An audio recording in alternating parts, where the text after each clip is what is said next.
prices helped ExxonMobil boost its profits to nearly $11 billion in the latest quarter. Shell is the latest oil company to report a big rise in profits, thanks to higher oil prices. The ability of speculators to profit is surely dwarfed by the ability of oil-producing nations to profit from a higher price of oil. Maybe the easiest way for these guys to make the money, manipulate oil back above $50, even $60. Oil. From farm to pharmaceutical, diesel truck to dinner plate, pipeline to plastic product, it is impossible to think of an area of our modern-day lives that is not affected by the petrochemical industry. The story of oil is the story of the modern world. Parts of that story are well known. Rockefeller and Standard Oil, the internal combustion engine and the transformation of global transport, the House of Saud and the oil wars in the Middle East. Other parts are more obscure. The quest for oil in the outbreak of World War I, the petrochemical interests behind modern medicine, the big oil money behind the Green Revolution and the Gene Revolution. But that story, properly told, begins somewhere unexpected. Not in Pennsylvania with the first commercial drilling operation and the first oil boom, but in the rural backwoods of early 19th century New York State. And it doesn't start with crude oil or its derivatives, but a different product altogether. Snake oil. Dr. Bill Livingston, celebrated cancer specialist, was the very image of the traveling snake oil salesman. He was neither a doctor nor a cancer specialist. His real name was not even Livingston. More to the point, the rock oil tonic he pawned was a useless mixture of laxative and petroleum, and had no effect whatsoever on the cancer of the poor townsfolk he conned into buying it. He lived the life of a vagabond, always on the run from the last group of people he had fooled, engaged in ever more outrageous deceptions to make sure that the past wouldn't catch up with him. He abandoned his first wife and their 6 children to start a bigamous marriage in Canada at the same time as he fathered 2 more children by a 3rd woman. He adopted the name Livingston after he was indicted for raping a girl in Cayuga in 1849. When he wasn't running away from them or disappearing for years at a time, he would teach his children the tricks of his treacherous trade. He once bragged of his parenting technique, "I cheat my boys every chance I get. I want to make 'em sharp." A towering man of over 6 feet and with natural good looks that he used to his advantage, he went by Big Bill. Others, less generously, called him Devil Bill. But his real name was William Avery Rockefeller, and it was his son, John D. Rockefeller, who would go on to found the Standard Oil monopoly and become the world's first billionaire. The world we live in today is the world created in Devil Bill's image. It's a world founded on treachery, deceit, and the naivety of a public that has never wised up to the parlor tricks that the Rockefellers and their ilk have been using to shape the world for the past century and a half. This is the story of the oligarchy.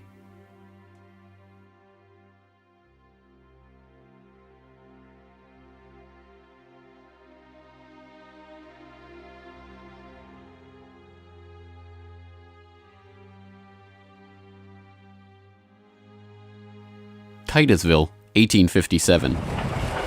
A most unlikely man alights from a railway car into the midst of this sleepy western Pennsylvania town on the shores of Oil Creek. Colonel Edwin Drake. He's from the Pennsylvania Rock Oil Company, and he's here on a mission to collect oil. Like Dr. Bill, Drake isn't really a colonel. The title is bestowed on him by George Bissell and James Townsend, a lawyer and a banker who started the Pennsylvania Rock Oil Company after they discovered they could distill the region's naturally occurring Seneca oil into lamp oil or kerosene. Drake is actually an unemployed railroad conductor who talked himself into a job after staying at the same hotel as Bissell the year before. Calling him a colonel, it is hoped, will help win the respect of the locals.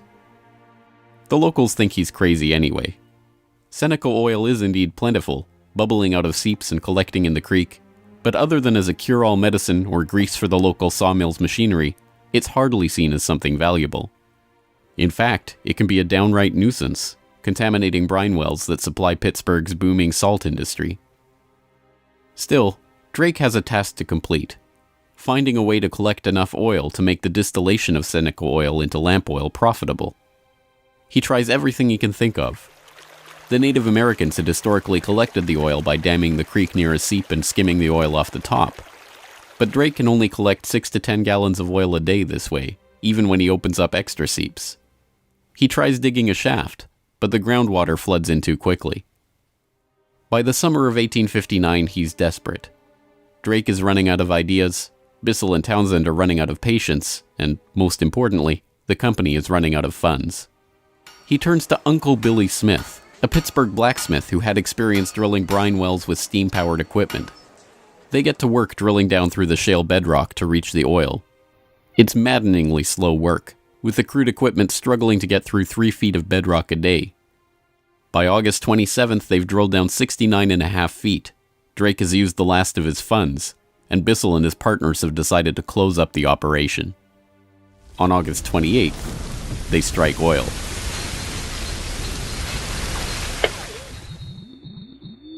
Then on Sunday, August 28, 1859, oil bubbled up the drive pipe. Uncle Billy and his son Sam bailed out several buckets of oil.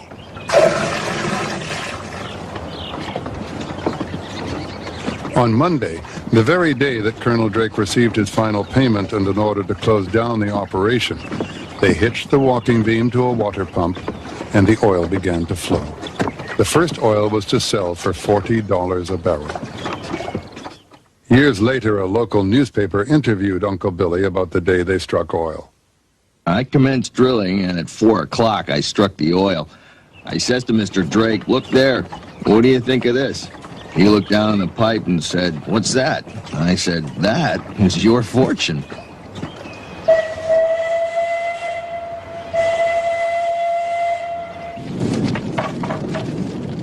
Drake's well proved that by drilling for it, oil could be found in abundance and produced cheaply. Overnight, a whole new industry was born.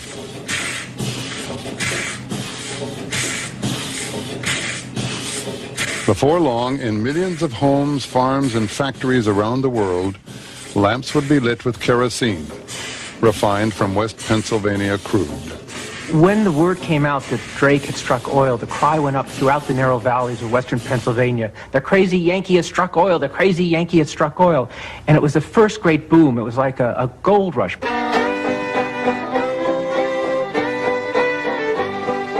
Down in Pennsylvania, there is plenty oil, they say. Petroleum, petroleum, we must all have some. Overnight, the quiet farming backwoods of rural Pennsylvania was transformed into a bustling oil region, with prospectors leasing up flats, towns springing up from nowhere, and a forest of percussion rigs covering the land. The first oil boom had arrived. Already poised to make the most of this boom was a young up-and-coming bookkeeper in Cleveland with a head for numbers, John Davison Rockefeller. He had 2 ambitions in life, to make $100,000 and to live to be 100 years old. John D. set off to make his fortune in the late 1850s, armed with a $1,000 loan from his father, Devil Bill.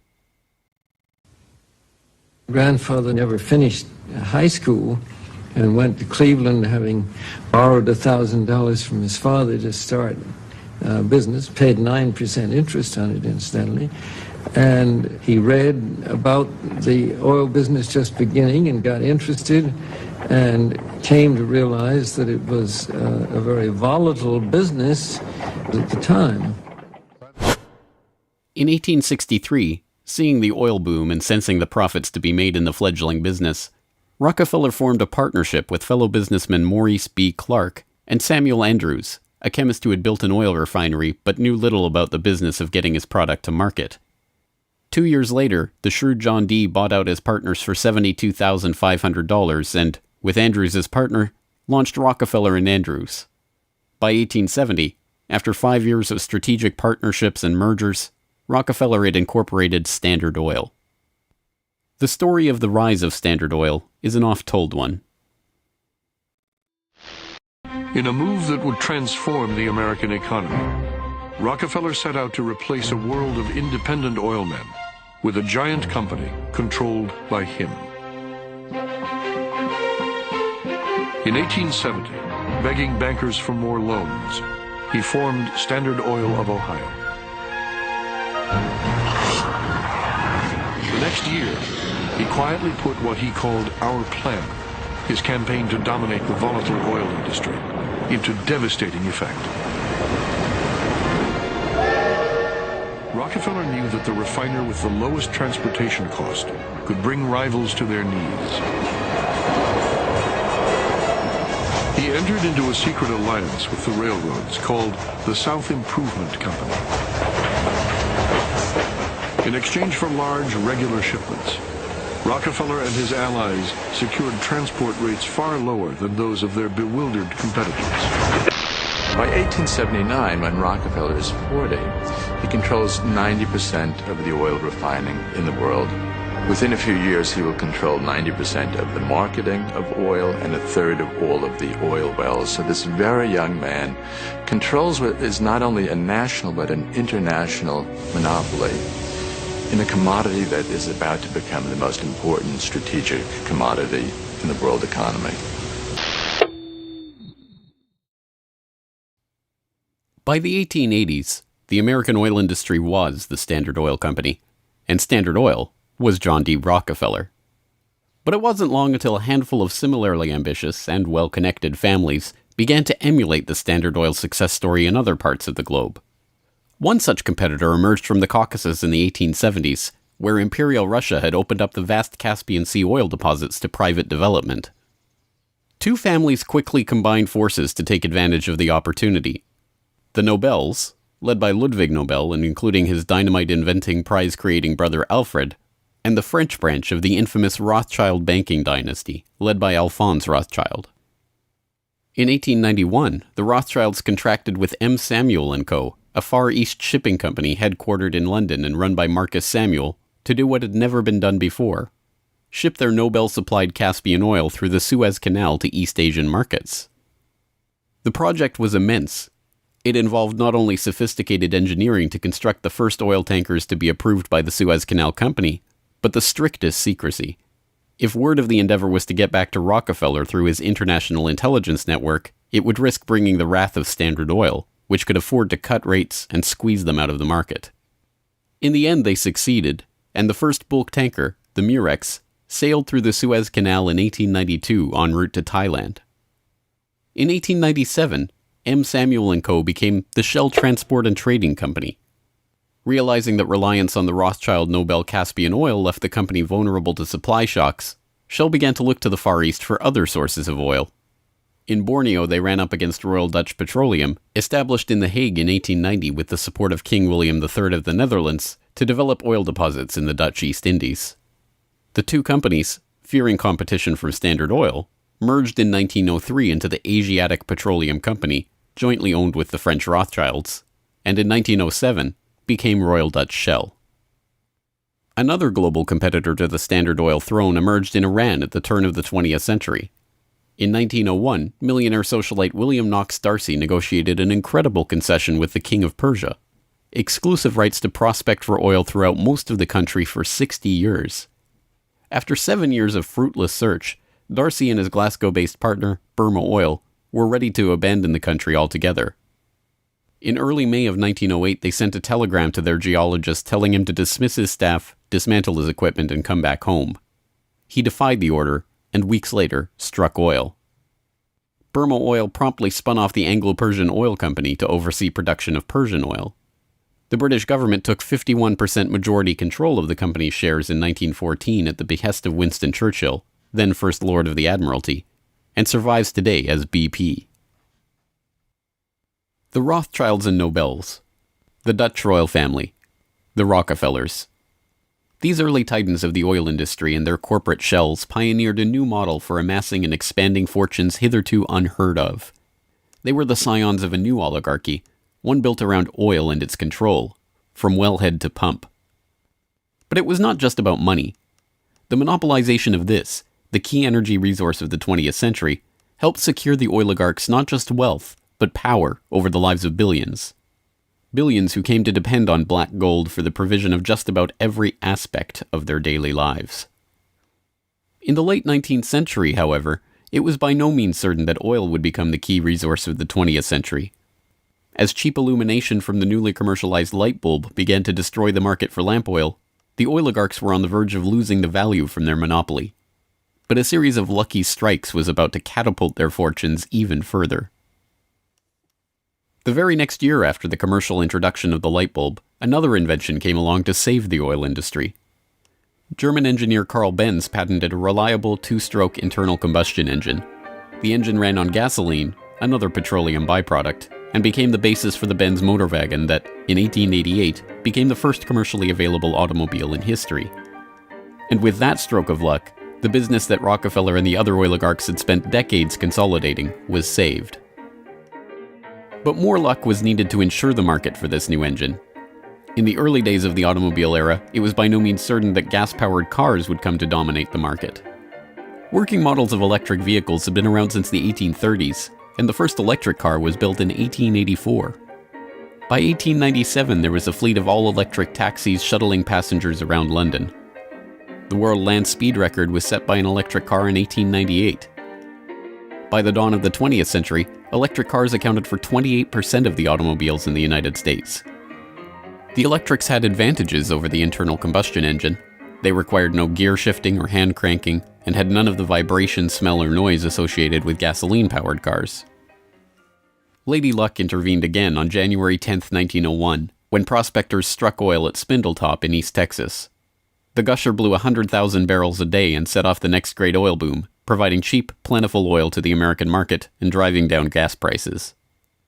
It wasn't long before the expensive, low-range electric engines were abandoned altogether, and big, loud, gas-guzzling engines came to dominate the road, all fueled by the black gold that Standard Oil, Shell, Gulf, Texaco, Anglo-Persian, and the other oil majors of the time were drilling, refining, and selling.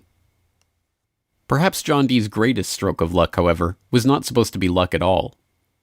Rockefeller had come under increasing scrutiny by a public outraged by the unprecedented wealth he had amassed through Standard Oil. Muckraking reporters like Ida Tarbell began digging up the dirt on his rise to power through railroad conspiracies, secret deals with competitors, and other shady practices. The press pictured him as a colossus with bribed politicians literally in the palm of his hand. Standard Oil was a menacing octopus with its tentacles strangling the lifeblood of the nation. Hearings began, investigations were launched, lawsuits were brought against him, and then, finally, in 1911, the Supreme Court made a monumental decision.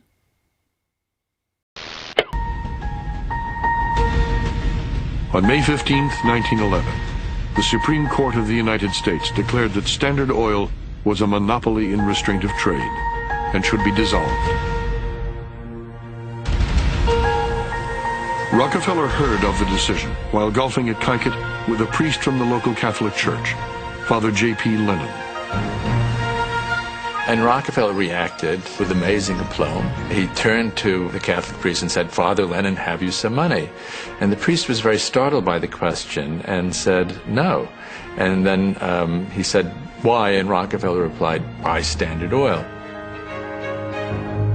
As Rockefeller foresaw, the individual Standard Oil companies were worth more than the single corporation.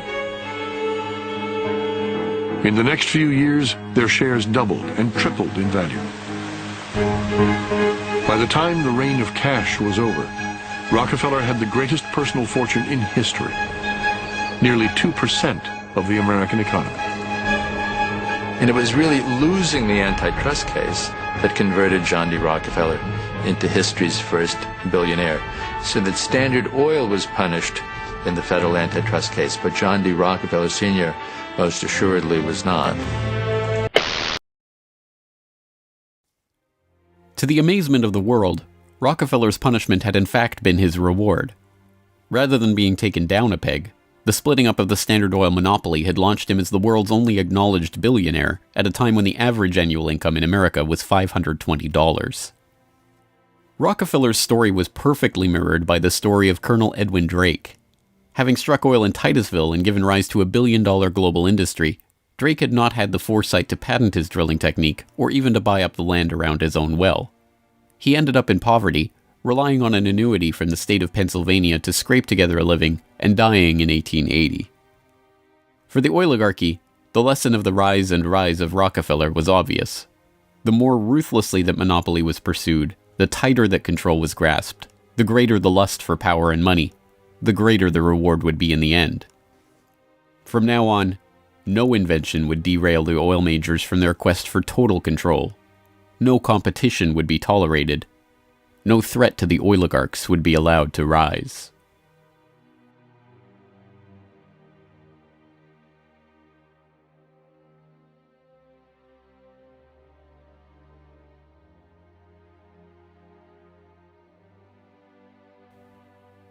When asked how he could justify the treachery and deceit with which he had pursued the creation of the Standard Oil monopoly, John D. Rockefeller is reputed to have said, "Competition is a sin." This is the mentality of the monopolist, and it is this justification, framed as religious conviction, that drove the oligarchs to so ruthlessly eliminate anyone who would dare rise up as a pretender to their throne. Ironically, it was the competition between the oligarchs in the early 20th century that helped give rise to an early external threat to their empire: alcohol fuel. As historian Lyle Cummins has noted of the period, the oil trust battles between Rockefeller, the Rothschilds, the Nobels, and Marcus Samuel's Shell kept prices in a state of flux, and engines often had to be adaptable to the fuel that was available. In many areas where oil wasn't available, the alternative was alcohol. Ethyl alcohol had been used as fuel for lamps and engines since the early 19th century. Although it was generally more expensive, alcohol fuel offered a stability of supply that was alluring, especially in areas like London or Paris that did not have predictable access to oil supplies. Alcohol has a lower heat value, or BTU, than gasoline, but a series of tests by the U.S. Geological Survey and the U.S. Navy in 1907 and 1908 proved that the higher compression ratio of alcohol engines could perfectly offset the lower heat value, thus making alcohol and gasoline engines fuel economy equivalent. One early supporter of alcohol fuel was Henry Ford, who designed his Model T to run on either alcohol or gasoline. Sensing an opportunity for new markets to boost the independent American farms that he felt were vital to the nation, Henry Ford told the New York Times, "The fuel of the future is going to come from fruit like that sumac out by the road, or from apples, weeds, sawdust, almost anything. There is fuel in every bit of vegetable matter that can be fermented." Farmers, looking to capitalize on this, lobbied for the repeal of a $2.08 per gallon alcohol tax that had been imposed to help pay for the Civil War. They were aided by those who saw fuel alcohol as a way to break the oligarchs' monopoly. In support of a bill to repeal the alcohol tax, President Teddy Roosevelt told the U.S. Congress in 1906, "The Standard Oil Company has, largely by unfair or unlawful methods, crushed out home competition. It is highly desirable that an element of competition should be introduced by the passage of some such law as that which has already passed the House, putting alcohol used in the arts and manufactures upon the free list." The alcohol tax was repealed in 1906, and for a time corn ethanol at 14 cents a gallon was cheaper than gasoline at 22 cents a gallon.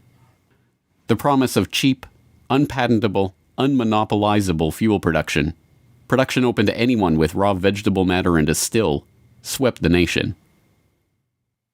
But cheap, plentiful fuel that can be grown and produced locally and independently is not what the oligarchs had in mind. A 1909 USGS report comparing gas and alcohol engines had noted that a significant point in alcohol fuel's favor was that there were fewer restrictions on alcohol engines. For the oligarchs, the answer was simple: find a way to place greater restrictions on alcohol engines. Thankfully for them, the answer to their problem was already gaining popular support. In the 19th century, America had a drinking problem. By 1830, the average American over 15 years old drank 7 gallons of pure alcohol per year, 3 times higher than today's average. This led to the first anti-alcohol movements in the 1830s and 1840s, and the formation of the Prohibition Party in 1869, and the Women's Christian Temperance Union in the 1870s. The movement enjoyed widespread and growing support, but had few political successes. Maine flirted with prohibition by outlawing the sale and manufacture of liquor in 1851, but the ban only lasted 5 years.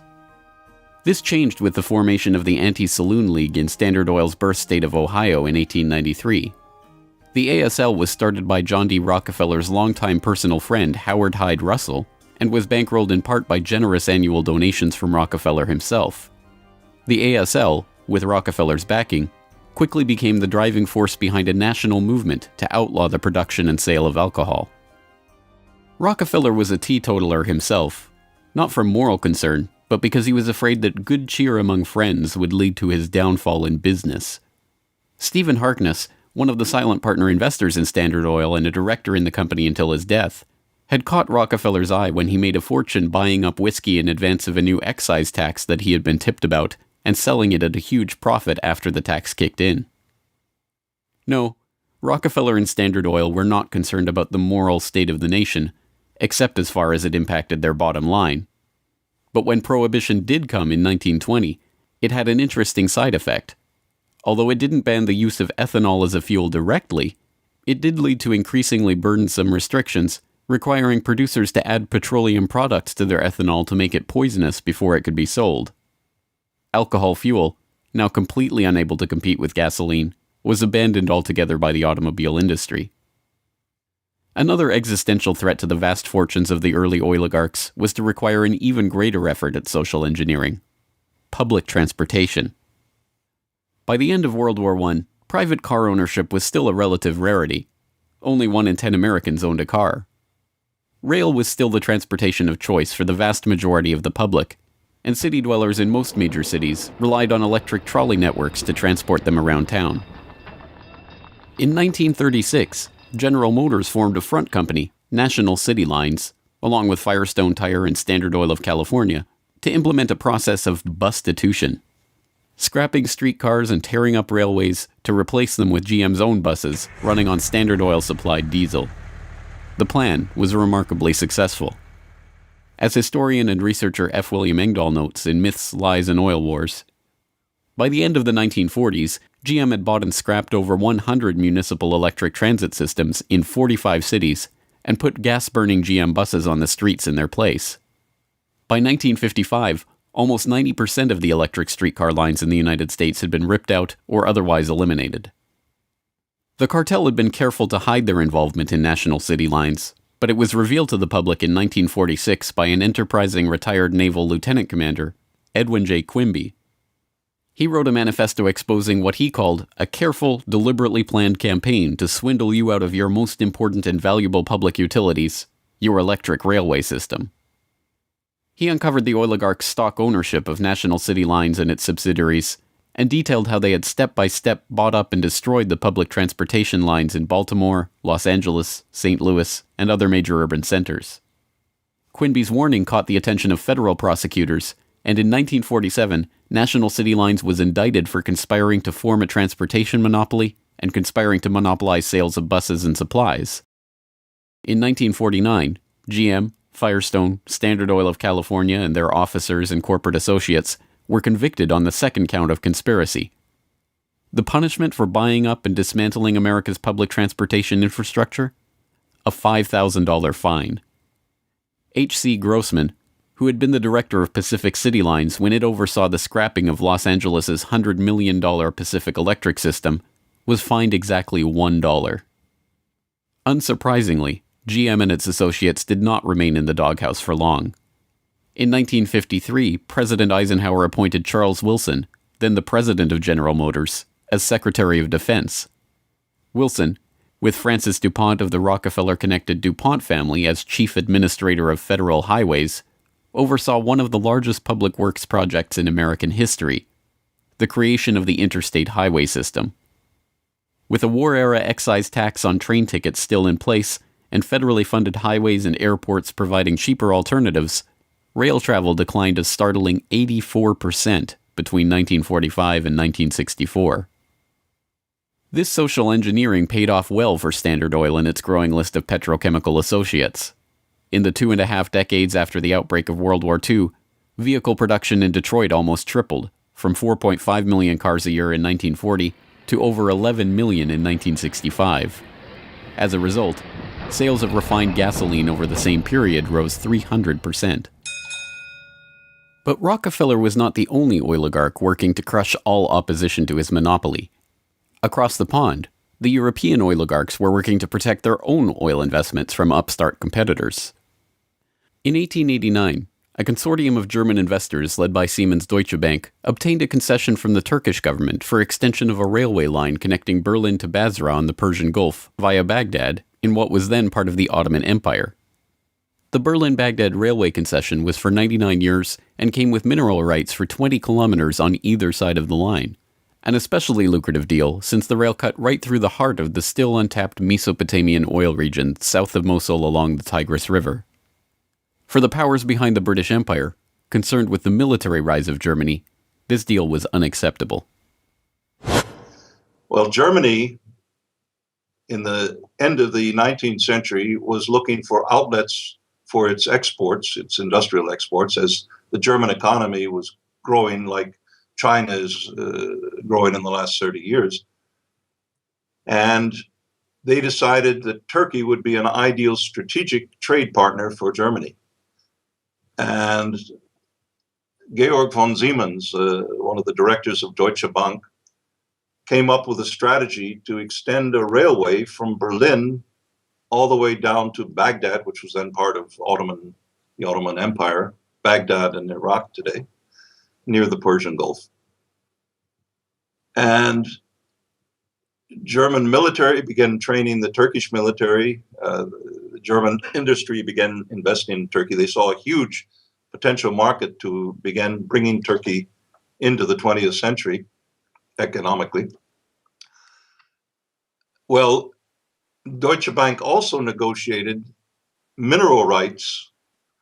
I think it was 20 kilometers on either side of the railway.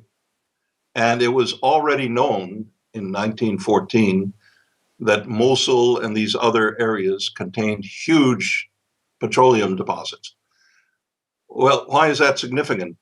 At the end of the century, 19th century, Jack Fisher, the Lord of the Admiralty and the head of the Royal Navy, advocated the conversion of the British Navy from coal-fired to oil-fired, that it would have a qualitative strategic improvement in their every aspect of warship design.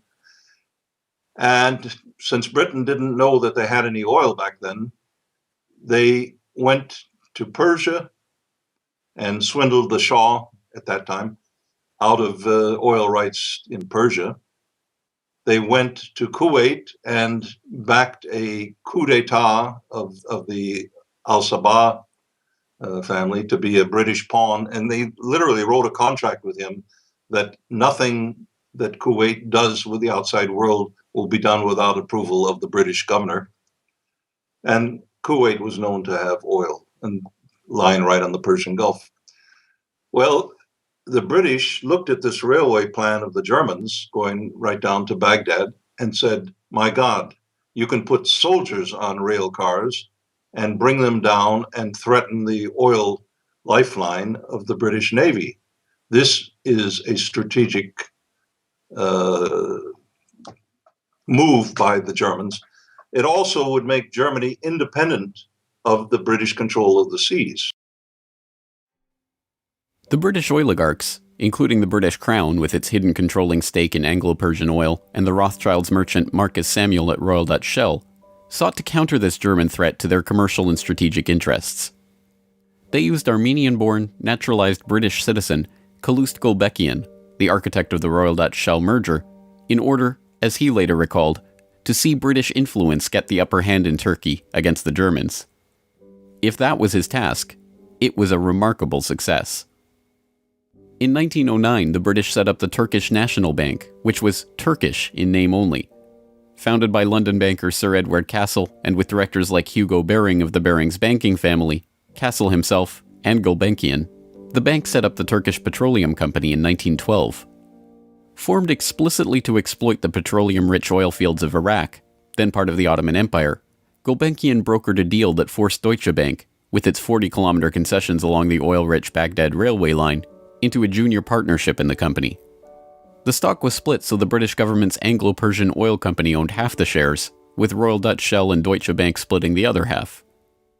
Their plan to take over Germany's Turkish oil interests had been successful, but in an amazing irony, it didn't even matter. Gulbenkian finished negotiations for the Iraqi oil concession on June 28, 1914, the same day Archduke Ferdinand was shot in Sarajevo. An alliance the British had been brokering for years to constrain the rising German threat, an alliance involving France and Russia, kicked into motion, and the world was engulfed in war. By the end of World War I, The British and their allies had taken over Iraq and its oil deposits anyway. Germany had been completely cut out, and 𝘾𝙤𝙤𝙧𝙚𝙚, their scheming servant, received 5% of all oil field proceeds in the newly minted country. As the century wore on, the oil industry grew beyond the control of the handful of families that had dominated it since its inception. Oil deposits were located around the globe, and the resources of entire nation-states were marshaled to control them. Now, threats to the oligarchs and their interests required multilateral, multinational responses, and the consequences of those deals were felt worldwide. The story of the oil shock of 1973, as it has been delivered to us by the history books, is well known. By the late 1960s, the nation relied on imported oil to keep the economy strong. Then, in the early 1970s, oil-dependent America's nightmares came true. 13 oil-producing countries in the Middle East and South America formed OPEC, the Organization of Petroleum Exporting Countries. In 1973, OPEC placed an oil embargo on the U.S. and other nations that had supported Israel against the Arab states in the Yom Kippur War. The American economy went into a tailspin as gas shortages gripped the nation. Few, however, know that the crisis and its ensuing response was in fact prepared months ahead of time at a secret meeting in Sweden in 1973. The meeting was the annual gathering of the Bilderberg Group, a secretive cabal formed by Prince Bernhard of the Netherlands in 1954. The Dutch royal family not only gave its royal imprint to Royal Dutch Petroleum, they are still rumored to be, along with the Rothschilds, one of the largest shareholders in Royal Dutch Shell, from the days when Queen Wilhelmina's Anglo-Dutch petroleum holdings and other investments made her the world's first female billionaire, right through to today. Bernhard's guest list at the Bilderberg Group reflected his position in the oligarchy. Alongside him at the Swedish conference were David Rockefeller of the Standard Oil dynasty and his protege Henry Kissinger, Baron Edmund de Rothschild, E.G. Collado, the vice president of Exxon, Sir Dennis Greenhill, director of British Petroleum, and Gerrit A. Wagner, president of Bernhard's own Royal Dutch Shell.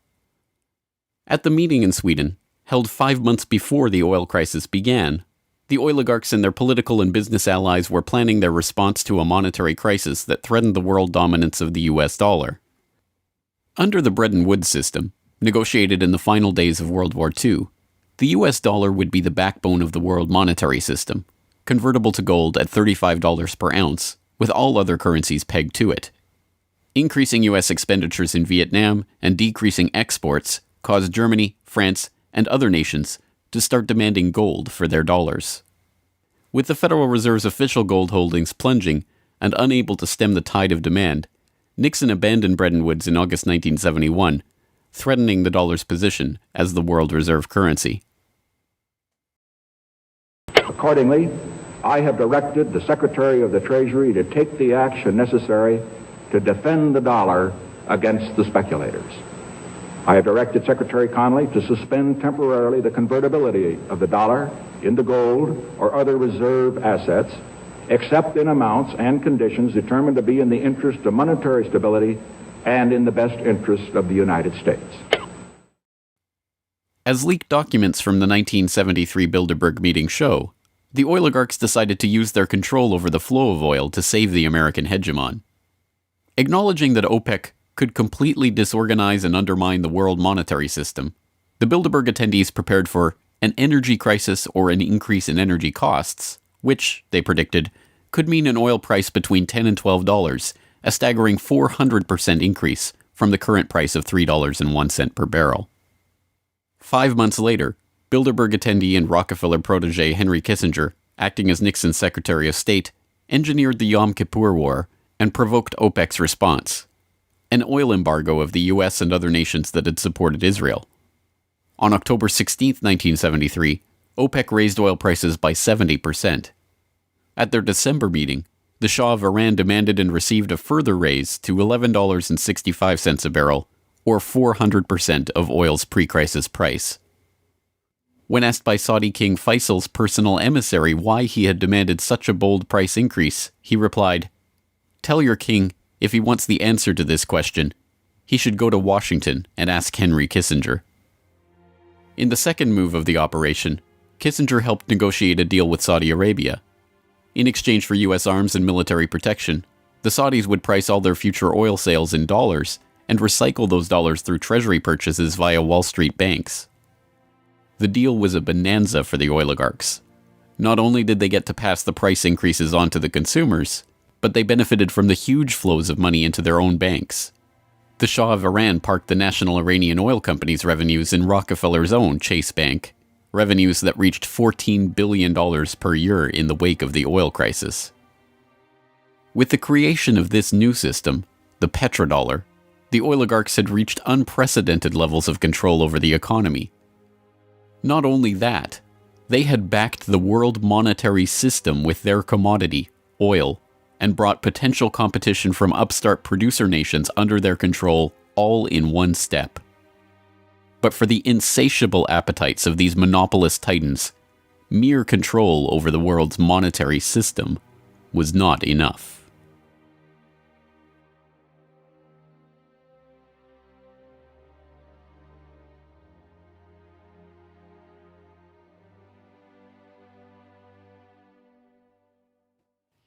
In the 19th century, railroad conspiracies and predatory pricing had been enough to assure the oligarchs' monopoly.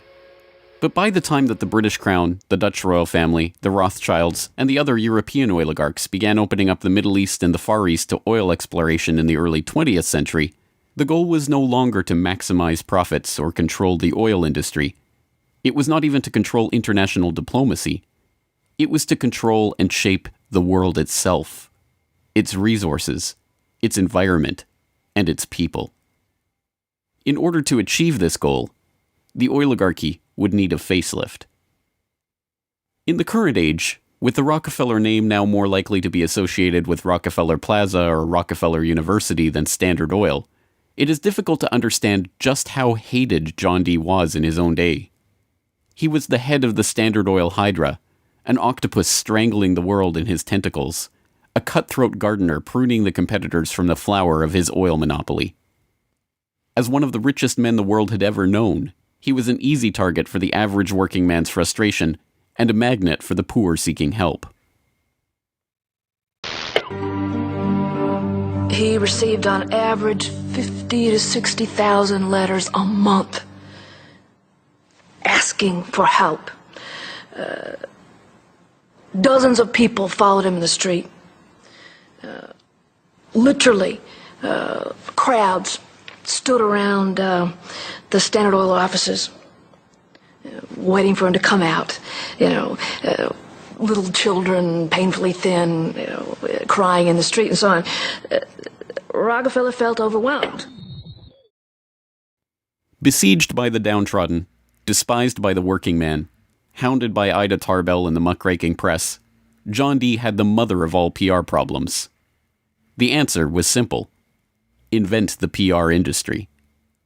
He hired Ivy Ledbetter Lee, a journalist turned communications expert who invented the modern public relations industry, to burnish the Rockefellers' tarnished image. It was Lee that suggested giving the family name to Rockefeller Center and filming John D. handing out dimes in public. An early master of public relations, Lee used the media which the muckrakers had used to disgrace Rockefeller to turn him into a sympathetic figure.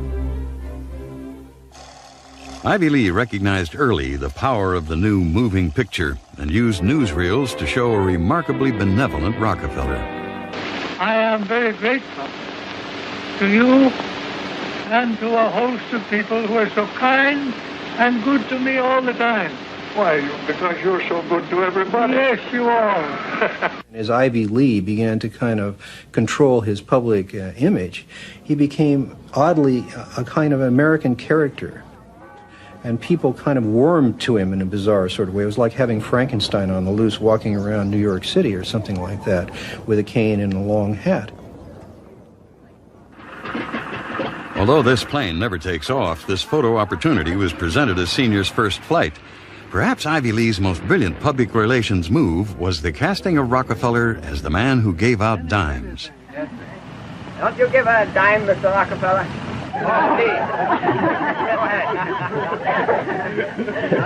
You bet a dime. Thank you, sir. Thank you very much. I consider And I myself... thank you for the ride. I consider myself more than amply paid. Bless you, bless you, Yes. bless you. These PR stunts seem obvious and ham-handed by today's standards, but they were effective enough. To this day, people leave dimes on the stone marker at the base of the 70-foot Egyptian obelisk that towers over John Dee's final resting place in Cleveland's Lakeview Cemetery. But it was not stage-managed photo opportunities like these that transformed Rockefeller into a public hero. In order to win the public over, he was going to have to give them what they wanted. And what they wanted wasn't difficult to understand. Money. But just as his father, Devil Bill, had taught him to do in all his business dealings, Rockefeller made sure to get the better end of the bargain. He would donate his great wealth to the creation of public institutions, but those institutions would be used to bend society to his will. As every would-be ruler throughout history has realized, society has to be transformed from the ground up. Americans in the 19th century still prized education and intellectual pursuits, with the 1840 census finding unsurprisingly that the United States, a nation that had been mobilized by tracts like Thomas Paine's remarkably popular Common Sense, was a nation of readers, with a remarkable 93% to 100% literacy rate. Before the first compulsory schooling laws in Massachusetts in 1852, education was private and decentralized, and as a result classical education, including study of Greek and Latin and a solid grounding in history and science, was widespread. But a nation of individuals who could think for themselves was anathema to the monopolists. The oligarchs needed a mass of obedient workers, an entire class of people whose intellect was developed just enough to prepare them for lives of drudgery in a factory. Into the midst stepped John D. Rockefeller with his first great act of public charity, the establishment of the University of Chicago. He was aided in this task by Frederick Taylor Gates, a Baptist minister that Rockefeller befriended in 1889 and who would go on to be John Dee's most trusted philanthropic advisor. Gates would go on to write a short tract, The Country School of Tomorrow, that laid out the Rockefeller plan for education. In our dream, we have limitless resources, and the people yield themselves with perfect docility to our molding hand. The present educational conventions fade from our minds, and, unhampered by tradition, we work our own goodwill upon a grateful and responsive folk. We shall not try to make these people or any of their children into philosophers, or men of learning or science. We are not to raise up from among them authors, orators, poets, or men of letters. We shall not search for embryo great artists, painters, musicians, nor will we cherish even the humbler ambition to raise up from among them lawyers, doctors, preachers, politicians, statesmen, of whom we now have ample supply. Although Rockefeller's resources weren't exactly limitless, they might as well have been. In 1902, he established the General Education Board to help implement Gates's vision for the Country School of Tomorrow, with a staggering $180 million endowment. The Rockefeller influence on education was felt almost immediately, and it was amplified by help from fellow monopolists of the era who were approaching the topic of philanthropy from the same angle. Although best known as a steel magnate, Andrew Carnegie's fortune started on the railroads transporting Rockefeller's Standard Oil around the country, and was greatly magnified by a lucrative investment in property near Oil Creek that provided steady, profitable oil sales. In 1905, he established the Carnegie Foundation for the Advancement of Teaching, a tax-free foundation through which Carnegie and his appointees could direct the development of the education system in the United States, and, eventually, worldwide. In 1910, Rockefeller followed suit by establishing the Rockefeller Foundation, which became the tax-free umbrella organization for his philanthropic ambitions. As the Reese Committee, a congressional investigation into the activities of these tax-free foundations in the 1950s, discovered, it wasn't long before Carnegie's endowment approached Rockefeller's foundation with a proposal to cooperate on their shared desire to transform the American education system in their own image. Norman Dodd, the director of research for the congressional committee who was granted access to the Carnegie Endowment's board minutes, explains. So they approach the Rockefeller Foundation with the suggestion that that portion of education which could be considered domestic be handled by the Rockefeller Foundation, and that portion, which is international, should be handled by the endowment. And they then decide that the key to the success of these two operations lay in an alteration in the teaching of American history.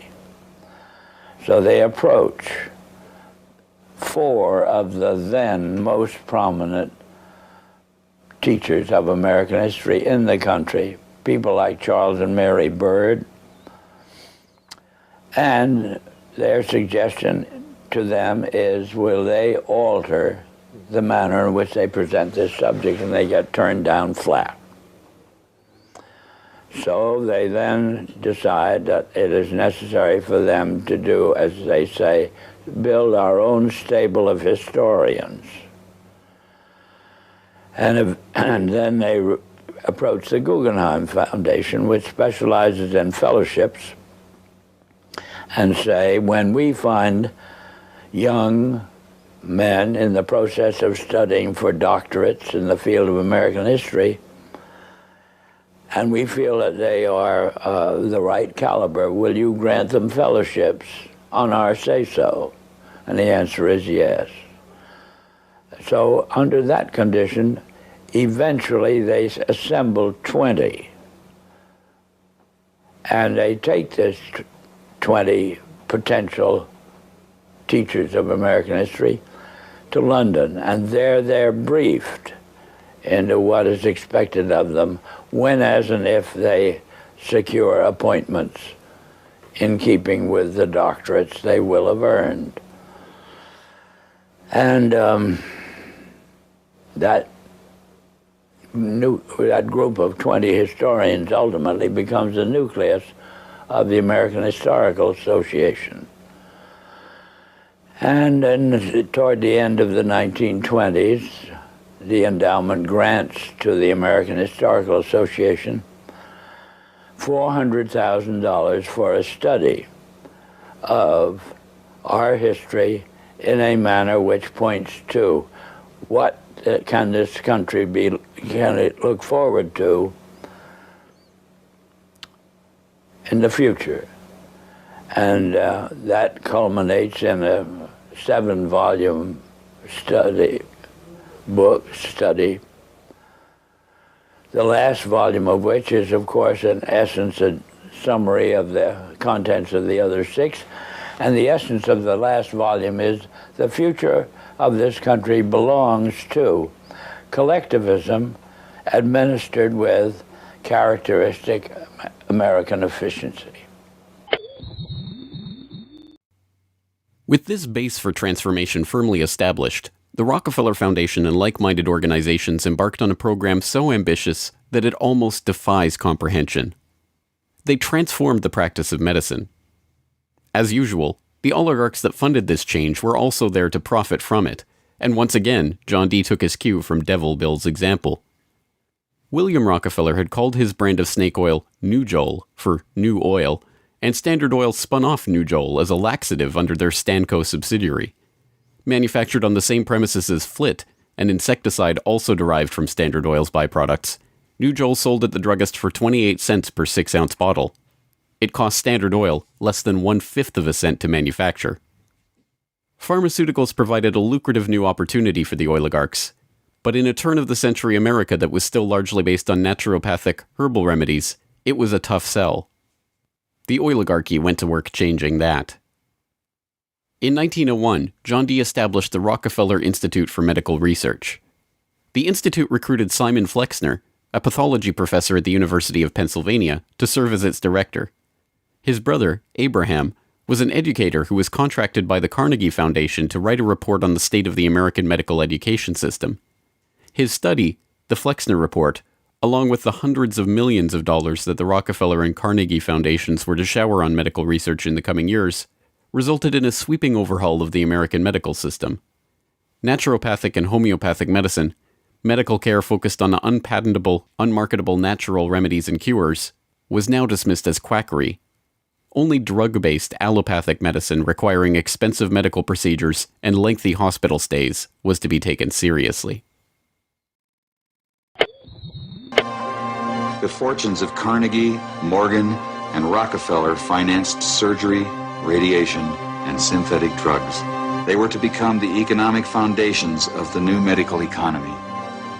The takeover of the medical industry was accomplished by the takeover of the medical schools. Well, the people that we're talking about, Rockefeller and Carnegie in particular, came to the picture and said, we will put up money. They offered tremendous amounts of money to the schools that would agree to cooperate with them.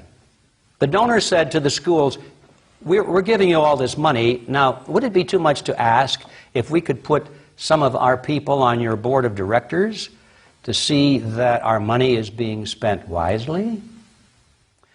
Almost overnight, all of the major universities received large grants from these sources and also accepted 1, 2, or 3 of these people that I mentioned on their board of directors, and the schools literally were taken over by the financial interests that put up the money. Now, what happened as a result of that is that the schools did receive an infusion of money. They were able to build new buildings. They were able to add expensive equipment to their laboratories. They were able to hire top-notch teachers. But at the same time as doing that, they skewed the whole thing in the direction of pharmaceutical drugs. That was the efficiency in philanthropy. The doctors from that point forward in history would be taught pharmaceutical drugs. All of the great teaching institutions in America were captured by the pharmaceutical interests in this fashion. And it's amazing how little money it really took to do it. The oligarchy birthed entire medical industries from their own research centers and then sold their own products from their own petrochemical companies as the cure. It was Frank Howard, a Standard Oil of New Jersey executive, who would go on to persuade Alfred Sloan and Charles Kettering to donate their fortunes to the cancer center that would then bear their name. As director of research at Sloan Kettering, Howard appointed Cornelius Rhodes, a Rockefeller Institute pathologist, to develop his wartime research on mustard gas for the U.S. Army into a new cancer therapy. Under Rhodes's leadership, nearly the entire program and staff of the Chemical War Service was reformed into the Sloan Kettering Drug Development Program, where they worked on converting mustard gas into chemotherapy. And once again, the Rockefellers' own snake oil was being sold as a cancer cure-all. The oligarchs' interest in the burgeoning pharmaceutical industry converged in companies like IG Farben, a drug and chemical cartel formed in Germany in the early 20th century. Royal Dutch's own Prince Bernhard served on an IG Farben subsidiary's board in the 1930s, and the cartel's American operation, set up in cooperation with Standard Oil, included on its board Standard Oil president Walter Teagle, as well as Paul Warburg of Kuhn-Loeb Company, itself headed by Jacob Schiff of the Rothschild broker family. At its height, IG Farben was the largest chemical company in the world, and the 4th largest industrial concern in the world, right behind Standard Oil of New Jersey. The company was broken up after World War II, but like Standard Oil, its various pieces remained intact, and today BASF, one of its chemical offshoots, remains the largest chemical company in the world, while Bayer and Sanofi, 2 of its pharmaceutical offshoots, are among the largest pharmaceutical companies in the world. Not content merely to monopolize the fields of education and medicine, the same oligarchical interests banded together to take control of America's finances. In 1910, John D. Rockefeller Jr.'s own father-in-law, Senator Nelson Aldrich, Frank Vanderlip of the National City Bank, and Paul Warburg, as well as various agents of J.P. Morgan, met in complete secrecy on Jekyll Island to hammer out the details of what would go on to become the Federal Reserve, America's central bank. The Fed, established in 1913, would be run by hand-picked appointees of the oligarchy and their banking associates, including, perhaps inevitably, Standard Oil president and American IG director Walter Teagle. The Rockefeller family would go on to formally enter the banking field in the 1950s when James Stillman Rockefeller, the grandson of John D's brother, was appointed director of National City Bank. Meanwhile, John D's own grandson, David Rockefeller, would go on to take over Chase Manhattan Bank, the longtime banking partner of the Standard Oil empire. In this move, the Rockefeller story perfectly mirrored that of their fellow oligarchs, the Rothschilds. Whereas the Rothschilds had supplemented their banking fortune with their oil interests, The Rockefellers supplemented their oil fortune with banking interests. Springboarding from success to success as they consolidated monopolies across every field of human activity, the oligarchs' ambitions became even larger. This time, their goal was to consolidate control over the very food supply of the world itself. And once again, they would use philanthropy as the cover for their business takeover. The Green Revolution began in 1943 when plant geneticist Norman Borlaug and a team of researchers arrived on Mexican soil.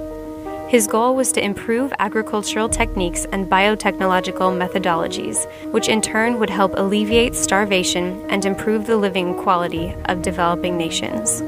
Creating new genetically modified strains of wheat, rice, maize, and other crops, Borlaug planned to win the battle against world hunger. The hope was that these new crops and farming techniques would rescue third world countries from the brink of starvation. That's exactly what happened. The agricultural innovations brought to the poverty-stricken countries gave the farmers the skills and resources necessary to sustain themselves. This triggered a chain of events that would allow these once struggling nations to survive. Agricultural exports soared in quantity and diversity and allowed the countries to become self-sufficient. As the genetically modified crops thrived, farmers were able to use their increased income to purchase newer and superior farming machinery. This increase in revenue made farming easier, more reliable, and more efficient. The Green Revolution led to the modernization of agriculture and has had a profound social, economic, and political impact on the world. The Mexican government turned to the Rockefeller Foundation in their endeavor to nourish Mexico through agriculture. Norman Borlaug, needless to say, was a researcher for the Rockefeller Foundation, and the Green Revolution, for whatever increase in yields it brought about, also created markets for the oligarchs' own interest in the petrochemical fertilizer industry and gave rise to the ABCD seed cartel of Archer Daniels Midland, Bunge, Cargill, and Louis Dreyfus. These companies, along with their associated interests in the food packaging and processing industry, formed the core of American agribusiness, a concept developed at Harvard Business School in the 1950s with the help of research conducted by Vasily Leontief for the Rockefeller Foundation. The American agribusiness giants shared a common goal: the transformation of third world agriculture into a captive market for their goods.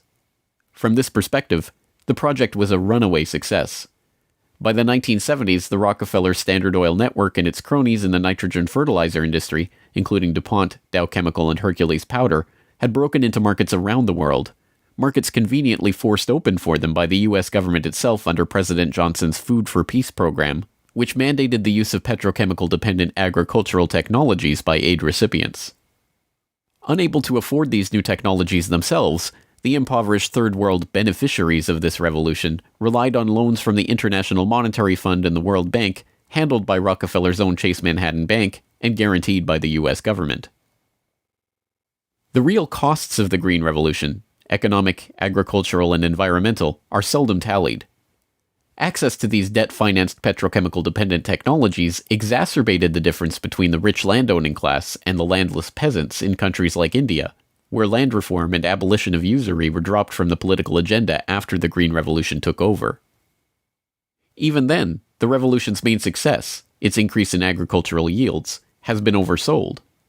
Yield growth across India actually slowed after the introduction of agribusiness. The environmental destruction is even more devastating.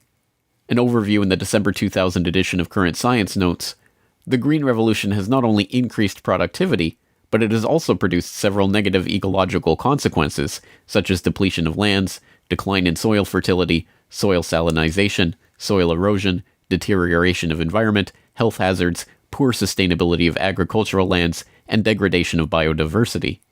Indiscriminate use of pesticides, irrigation, and imbalanced fertilization has threatened sustainability. The Rockefeller Foundation even acknowledges the critiques of the Green Revolution it funded into existence, insisting that current initiatives take into account lessons learned. Even so, the Foundation continues to fund research and write reports on how to improve prospects for agribusiness investment in its target markets. As egregious as the Green Revolution was and continues to be, however, in many ways it was just the prelude to an even more ambitious project, the Gene Revolution. Now the project is not merely to monopolize the technologies, supplies, and chemical inputs for agriculture worldwide, but to monopolize the food supply itself through the replacement of the world's natural seeds with patentable, genetically modified crops.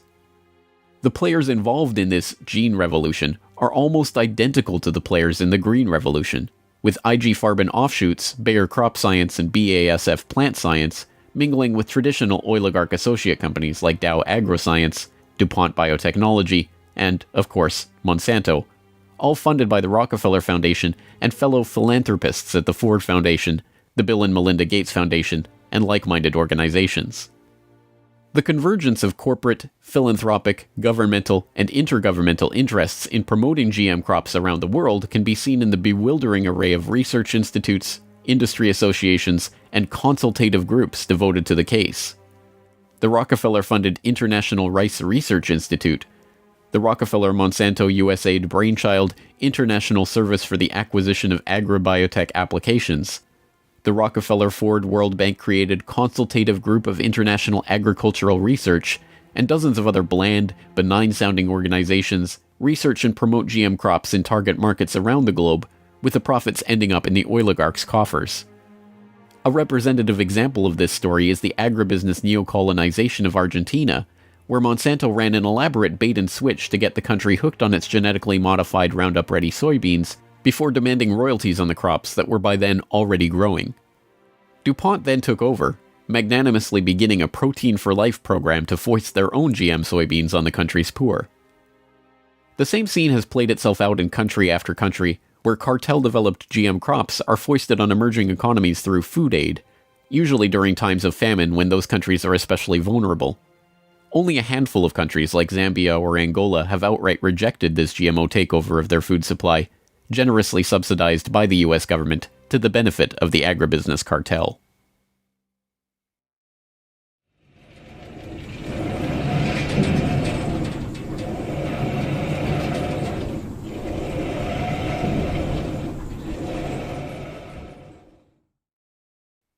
From cutthroat pioneers of the early oil industry to Machiavellian social engineers and geopolitical schemers, the oligarchs have come a long way since the days of Devil Bill's snake oil cure-alls. But his use of every form of deception and trickery to swindle the public informed how John D. and the rest of the oligarchs built up their business interests.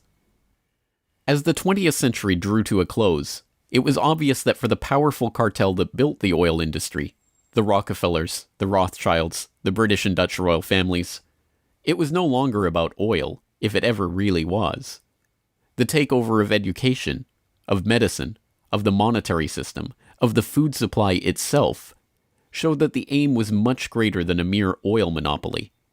It was the quest to monopolize all aspects of life, to erect the perfect system of control over every aspect of society, every sector from which any threat of competition to their power could emerge.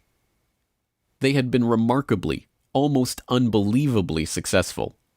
From oil well to gas pump, farm to fork, hospital to pharmaceutical, drill rig to dollar bill, there was almost no aspect of society that was not under their control.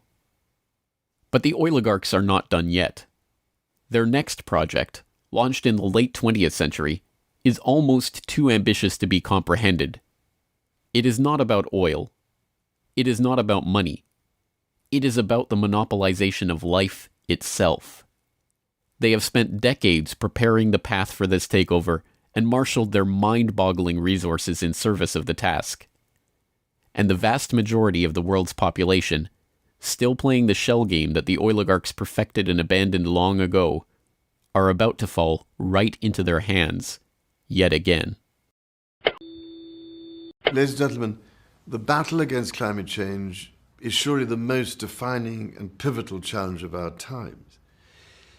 Even in a world full of daunting perils and crises, it is hard to imagine anything that poses a greater challenge and opportunity for humanity. The negative impact of population growth on all of our planetary ecosystems is becoming appallingly evident. The science is unequivocally true, and that there is a price to carbon in their future. What do you see as the biggest challenges in conservation? The growing human population. Because if where we are, there's nothing else. We have to start spending money, fast on the solutions that we have in hand to try and help these countries which are already seeing the effects of climate change today and seeing the effects of our consumption, basically. David Rothschild, thank you so much for joining us here on Bloomberg. Down in Pennsylvania, there is plenty oil, they say. Petroleum, petroleum, we must all have some. The oily fever, don't you see, infects most every live Yankee. From north, from east and west they come for petroleum oil. Oil, oil, oil, oh petroleum. Oil, oil, oil, petroleum.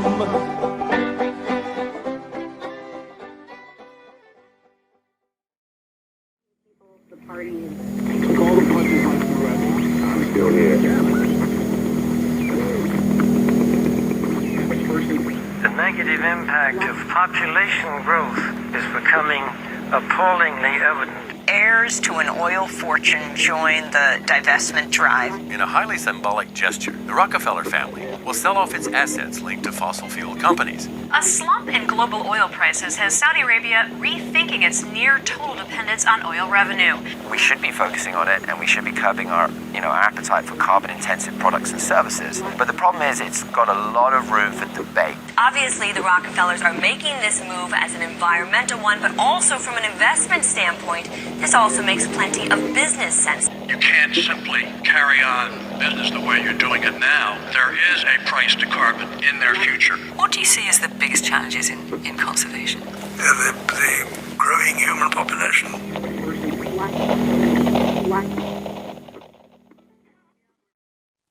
At the dawn of the 20th century, a new international order was emerging, one founded on oil. And by the end of the 20th century, that order was firmly established. Heating, transportation, industrial power, plastic manufacturing, pharmaceuticals. There is no facet of modern life that is not, one way or another, dependent on oil. But the rulers of this oligarchy, the Rockefellers at Standard Oil, the British royals at BP, the Dutch royals and the Rothschilds at Royal Dutch Shell, were not content with mere financial domination. The power that came with their near-total monopoly on the world's most important commodity was enormous, and they had no qualms about using that power to remake the world in their image. As we saw in How Big Oil Conquered the World, the impact of the oligarchs has been breathtaking. From the education system to the medical profession, from the Green Revolution to the Gene Revolution, from World War to the Gulf War, oil money has been used to shape every aspect of the world we live in. With the rise of the petrodollar in the 1970s, even the international monetary system itself rests on oil. But now, in the 21st century, it seems that the old order, the oil order, is finally coming to an end. We begin looking at a new milestone in the growing campaign for divestment from the gas, oil, and coal companies that are fueling climate change. May Bouvi, executive director of 350.org, made the announcement just before our broadcast today. Today we're announcing that as of today, total divestment commitments have passed the $3.4 trillion mark. That's $3.4 trillion of assets under management, now fossil-free. In the oil and gas sector, we recognize the contribution of our activities and products to greenhouse gas emissions, which is why the OGCI was set up. What began as a movement on US college campuses has reached the skyscrapers of high finance. Globally, nearly 200 institutions and thousands of individuals have moved a total of $50 billion in assets away from fossil fuels. If we take our money, put it into renewables like solar panels, the world could be such a better place. The masses, having identified the oligarchs and their destructive grip on the planet, see big oil waning and have begun to celebrate. To them, the promise of a post-carbon future represents the end of the oligarchy. What many do not realize, however, is that the oil order was never about oil. The oligarchs did not care about oil, but control, and, having long outgrown their financial dependence on the commodity that brought them their power and riches, they are at the forefront of this push for the post-carbon era. Now, the oligarchs are seeking to bring in a new international order, one in which their control is consolidated, their plan complete, their power unquestionable. One in which every aspect of human life, from energy to money to the very genome itself, is precisely ordered and technologically controlled. This is the story of what the oligarchs really desire and how they plan to achieve it.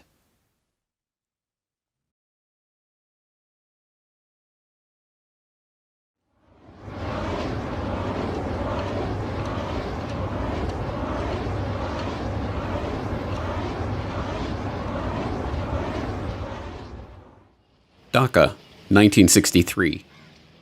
It's a day much like any other in Dhaka. The streets are crowded, dirty, squalid, smelly, and absolutely swarming with people. Lying in the streets, coiled in the gutters. Into that swarm of people steps a most unlikely figure.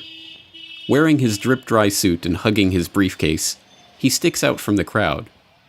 Surveying the scene, he shakes his head ever so slightly before remarking, half to himself and half to his traveling companion, "Well, that's the problem, isn't it?" It's a scene that has played itself out many times. A Western tourist overwhelmed by the bustling crowds of the Indian subcontinent. But this was no mere tourist passing time on his holiday. This was John D. Rockefeller III, grandson of oil baron John D. Rockefeller. And, armed with the unimaginable wealth, power, and influence that his family name bestowed on him, he was on a mission to do something about the problem of overpopulation. Rockefeller approached that mission as a representative of the Population Council, a group that he himself had founded in 1952 to address the problem in Dhaka and elsewhere. On its surface, the Population Council was a straightforward organization with a straightforward task: to support medical and scientific research into the question of the growing human population. But the dark history of the council and its guiding philosophy reveal Rockefeller's true interest in this problem and its ultimate solution. John D. Rockefeller III, or JDR3 as he was known to the constellation of researchers, businessmen, politicians, diplomats, and royals in the orbit of the Rockefeller family, had decided early on how to make proper use of the formidable money and power at his disposal, by controlling the population of the planet. In 1934, the then 28-year-old JDR3 had written a letter to his father, John D. Rockefeller Jr., about the Rockefeller Foundation's research into birth control and related questions, declaring, "I have come pretty definitely to the conclusion that it is the field in which I will be interested, for the present at least, to concentrate my own giving." JDR3 was nothing if not a man of his word. After commissioning a Rockefeller Foundation fact-finding mission to Asia to report on the threat of the growing Third World population, he organized a conference of the top medical and demographic researchers of the era to discuss, as the very title of the meeting termed it, population problems. From that meeting emerged the idea for an organization, the Population Council, to guide the development of the burgeoning field of population and fertility research. JDR3 personally donated $1.35 million of his own money to found the council and provide its initial operating expenses. Like his father and grandfather before him, Rockefeller had learned to use philanthropy and largesse as a mask for his true intention: control. But that mask slipped when he penned a draft of the council's charter revealing the organization's true purpose. The council, according to JDR3, would promote research and apply existing knowledge to help develop such changes in the attitudes, habits, and environmental pressures affecting the life of human beings, so that within every social and economic grouping, parents who were above the average in intelligence, quality of personality, and affection will tend to have larger than average families. Thomas Perrin, the former Surgeon General of the United States and Council co-founder, warned against including such a blunt admission in the Council's mission statement. Such questions arise as the following, he warned. Who is to determine the parents who are above average in affection? Also, who would decide the persons having better than average personality? Frankly, the implications of this, while I know they were intended to have a eugenic implication, could readily be misunderstood as a Nazi master race philosophy. I have, therefore, recast this paragraph. The line was dropped from the final version of the charter. In truth, however, that sentence had not been written by JDR3 himself. Instead, it had been copied word for word from the back cover of Eugenical News, the central publication of the American eugenics movement. This was no mere accident. Frederick Osborne, one of the co-founders of the council and its first president after Rockefeller stepped down in 1957, was also the president of the American Eugenics Society. When the Population Council was founded, both Osborne and the American Eugenics Society he directed formally moved their operations into the council's New York office, with the Eugenics Society now taking its funding directly from Rockefeller's Population Council grant. The Population Council was the Eugenics Society under another name. Eugenics. This was the guiding vision of JDR3 and the Rockefeller family's philanthropy. A vision that cast the Rockefellers and their fellow oligarchs as superior families, fit by very virtue of their wealth and success to guide the course of world events. The power to determine who was fit to breed and who was too poor to pass on their genes. Eugenics is basically a movement among the elite to eradicate what they deem the inferior classes, and that's the inferior social classes, racial classes, ethnic classes, more or less everyone who isn't up to their standards. And after eradicating those classes, what they aim to do is genetically engineer themselves to such a high level that the remaining population that they permit to exist beneath them will never have the power to overthrow them, essentially, the end of history. So the term itself was coined by Galton, and it essentially means well-born. The idea is kind of a mix of a bunch of ideas that were circulating around the 1850s. So if you go back to, say, Mendel was studying hereditary characteristics in pea plants, and he was able to determine that certain characteristics were being passed on and that these things could be determined and essentially predicted.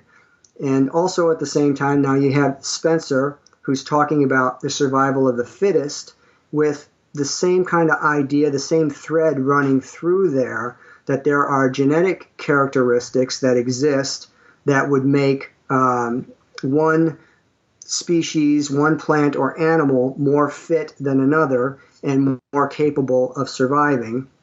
Also, of course, you had Darwin's work at the time, Origin of Species, and kind of maps this process by which genetic material is passed along and evolution results through this process.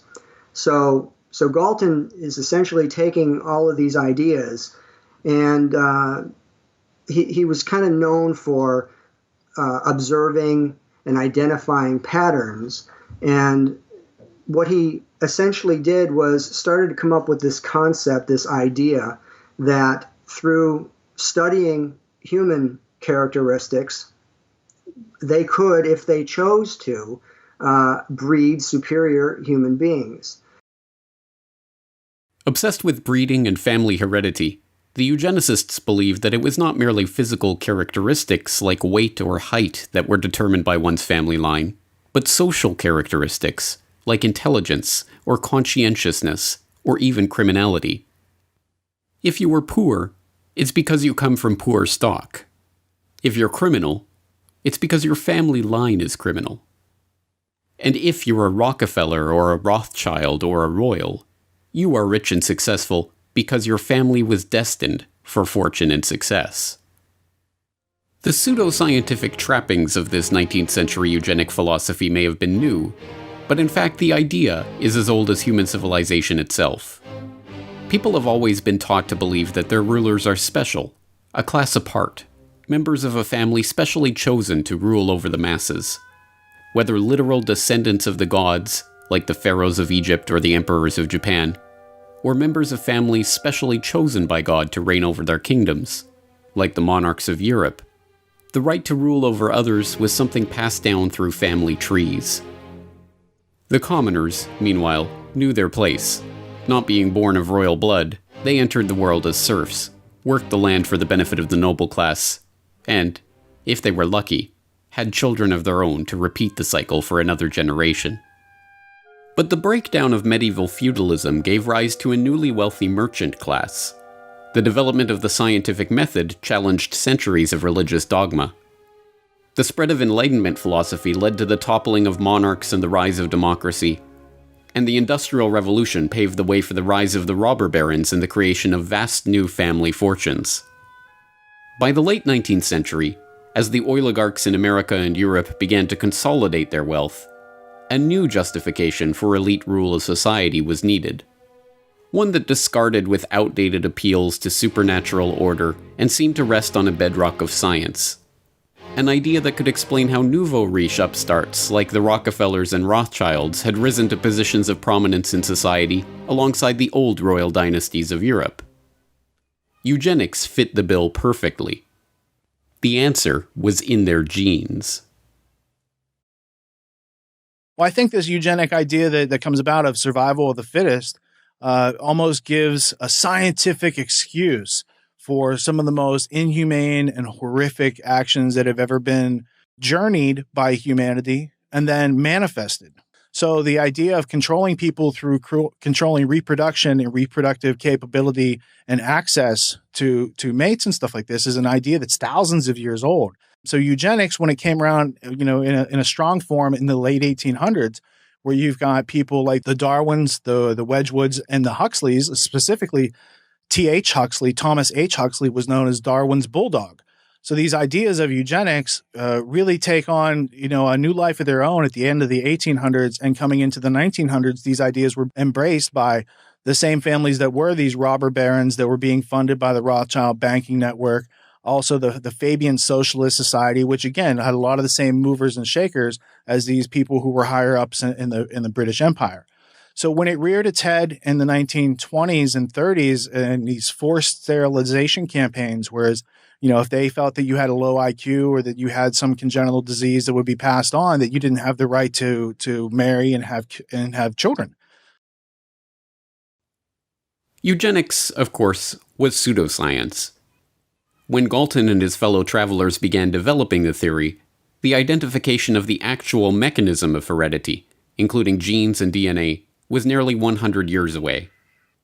Instead, they used catch-all terms with no definition like feeble-mindedness to diagnose poverty or criminality, claiming it was caused by defective germplasm. They used phrenology to try to determine the physical expression of alcoholism or low intelligence. Even the most famous works of the eugenics era, like Henry Goddard's study of the Kallikak family, were roundly discredited and even repudiated by their authors. It's 100% pseudoscientific. It's absolutely arbitrary. The characteristics that they're looking for, something like feeble-mindedness, is something that is not only not scientific, it can essentially be described in any way that the person who is observing wants it to be described. So feeble-minded could mean that maybe you stutter, so then you're feeble-minded. Maybe you're shy, so you're feeble-minded. Maybe they just don't like the way you act, so you're feeble-minded. But the idea was an infectious one. Like all the most enticing pseudoscience, it explained so much with so little effort. It appealed to the vanity of the researchers, usually hailing from successful and wealthy families themselves, and it gave an excuse for social engineering on a scale never before dreamed of. When eugenics crossed the Atlantic, spreading from the rarefied British countryside of Galton and his cohorts to the rocky shores of America, it hit ambitious young researchers like Charles Davenport with hurricane force.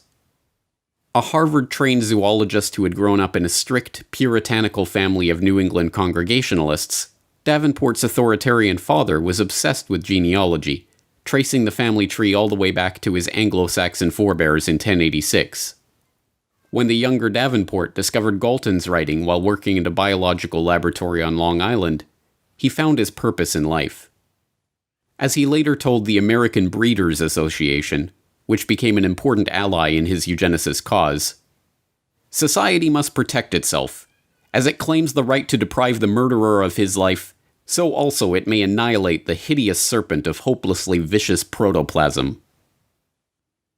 With the proselytizing fervor of a religious convert, Davenport concocted an ambitious idea for furthering the eugenic cause: the creation of a eugenics record office to register the genetic background of every single man, woman, and child in America, and eventually the world, so that every person could be categorized by their family line and assigned a genetic rating. Once completed, those with the lowest eugenic value could be eliminated from the gene pool. So the idea of eugenics makes its way to America, lands in the lap of Charles Davenport, who approaches the Carnegie Institute for funding. And on the Cold Spring Harbor Laboratory, they set up this, essentially an institute to study eugenics. And this eventually evolves with some Harriman money into the Eugenics Records Office. So between this initial institute that's set up at Cold Spring Harbor and then the Eugenics Record Office, which is also added to that, you're talking about millions and millions and millions of dollars of funding that's put forward to go out and investigate and find the inferior germplasm. Basically, that's how it's often described. The Rockefeller Foundation's initial contribution to the Eugenics Record Office, a mere $21,650, was a small sum, but it came with clear benefits. Not only the institutional infrastructure and the personnel of the foundation and the prestige of the Rockefeller name itself, but the promise of increased support as the work advanced. And as always, the Rockefellers were true to their word. Rockefeller Foundation researchers like William Welch, the founding director of the Rockefeller Institute for Medical Research, sat on the ERO's board and helped direct its activities. The Rockefellers also provided funds for specific research, like a $10,000 grant to survey New York's Nassau County for the eugenically unfit. And it created sister organizations like the Bureau of Social Hygiene, which cross-pollinated research and researchers with Davenport's own laboratory. John D. Rockefeller Jr. especially showed an interest in Davenport's work right from the start. They kept up a regular correspondence on a number of eugenics issues. In January 1912, when a plan to institutionalize mentally deficient female convicts to stop them from having children was floated, the young Rockefeller heir wrote to Davenport for his thoughts on the scheme. For his part, Jr. declared that, "This plan seems to me an immensely important one. It points out a scientific way of escape from the evils which our courts are intended to correct, but in reality only increase."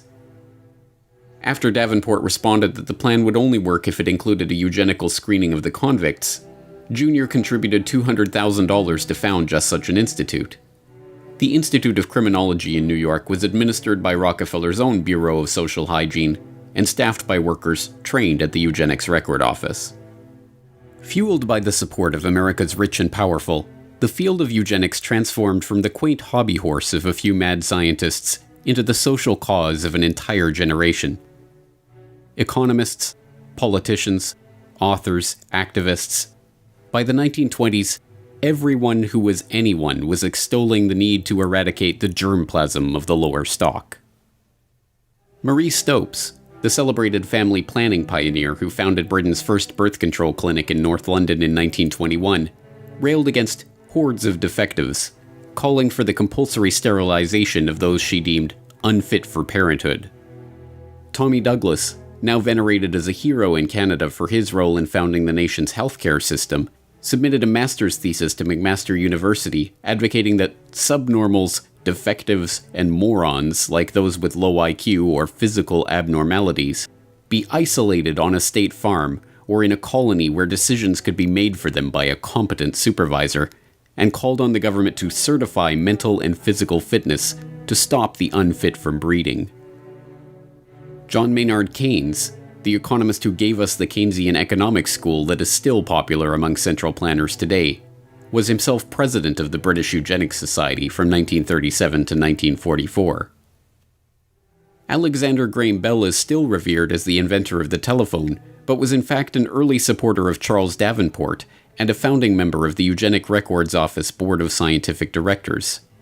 He openly campaigned for the eradication of the deaf race by governments intervening to stop deaf people from marrying. Nobel Prize-winning playwright and author George Bernard Shaw advocated for the creation of a government panel that would require everyone to justify their existence before it. If they failed to do so, Shaw thought those people should be killed by the state. Eventually, with foundation funding and promotion, this eugenicist mindset filtered down into the popular culture. The American Eugenics Society sponsored fitter family contests at state fairs, awarding prizes to families scoring the highest on eugenic health tests. The society also sponsored contests to award prizes to clergy who fit the message of eugenics into their sermons. Eugenics even found its way to the silver screen. Well, we thought it necessary to present your family's case to the State Medical Commission. And after an examination, they decided there was but one important action to take: to have your entire family sterilized. Why, what's that? I don't know what you're talking about. Well, we investigated your family's history, Alice. And most of the past 3 generations have been feeble-minded, congenital cripples, or habitual drunkards. Instead of improving, each generation is more of a problem. Now, in this state, we have a law which provides for such people to have an operation so there won't be any more children. I see. But merely popularizing their ideas was not the goal of the eugenicists. They wanted action. And in this case, that meant concrete steps towards eliminating the defective germplasm from the human population. Government-sanctioned murder of those deemed unfit was always one option on the table.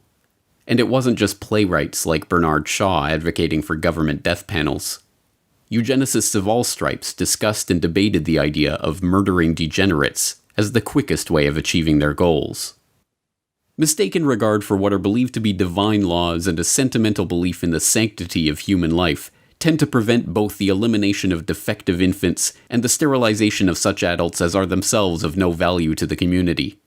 The laws of nature require the obliteration of the unfit, and human life is valuable only when it is of use to the community or race.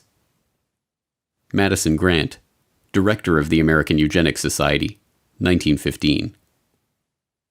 But mainstream eugenicists realized that this approach was not possible in the political and judicial climate of the day.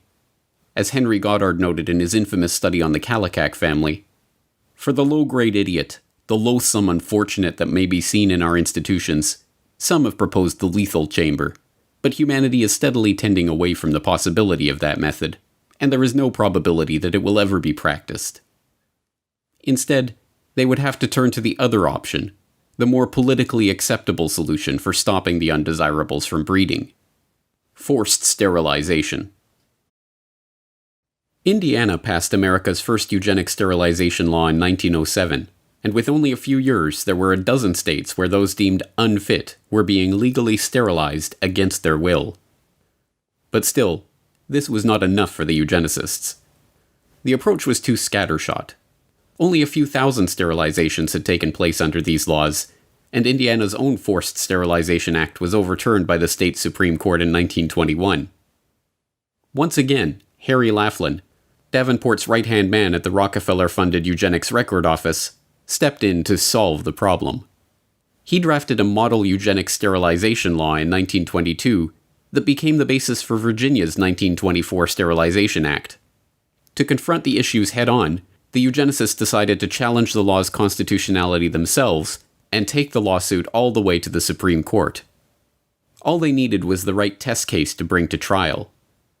And they found that case in Carrie Buck, an 18-year-old ward of the Virginia State Colony for Epileptics and the Feeble-Minded, who was neither epileptic nor feeble-minded. But start back in the 1920s with Carrie Buck.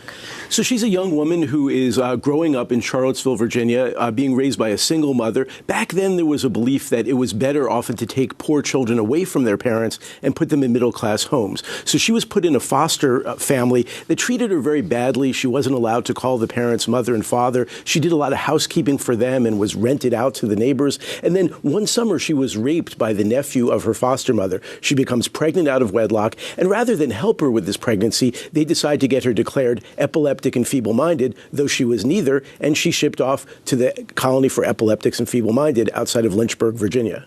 And what happened to her there? So she gets there at just the wrong time. Virginia has just passed a eugenic sterilization law, and they want to test it in the courts. So they seize on Carrie Buck as the perfect plaintiff in this lawsuit. So they decide to make her the first person in Virginia who will be eugenically sterilized. And suddenly she's in the middle of a case that's headed to the U.S. Supreme Court. The case was a sham, concocted merely to get the Supreme Court stamp of approval on the issue of forced sterilization. Buck's independent counsel was in fact Irving Whitehead, one of the founding directors of the colony that was pushing to sterilize her, and the man who appointed the director that was pushing for her sterilization. Buck herself was not feeble-minded, nor was her mother, nor was her daughter, Vivian Buck, who Carrie bore as a result of being raped and who was declared feeble-minded as a baby because, as a social worker testified during the trial, there is a look about it that is not quite normal, but just what it is, I can't tell.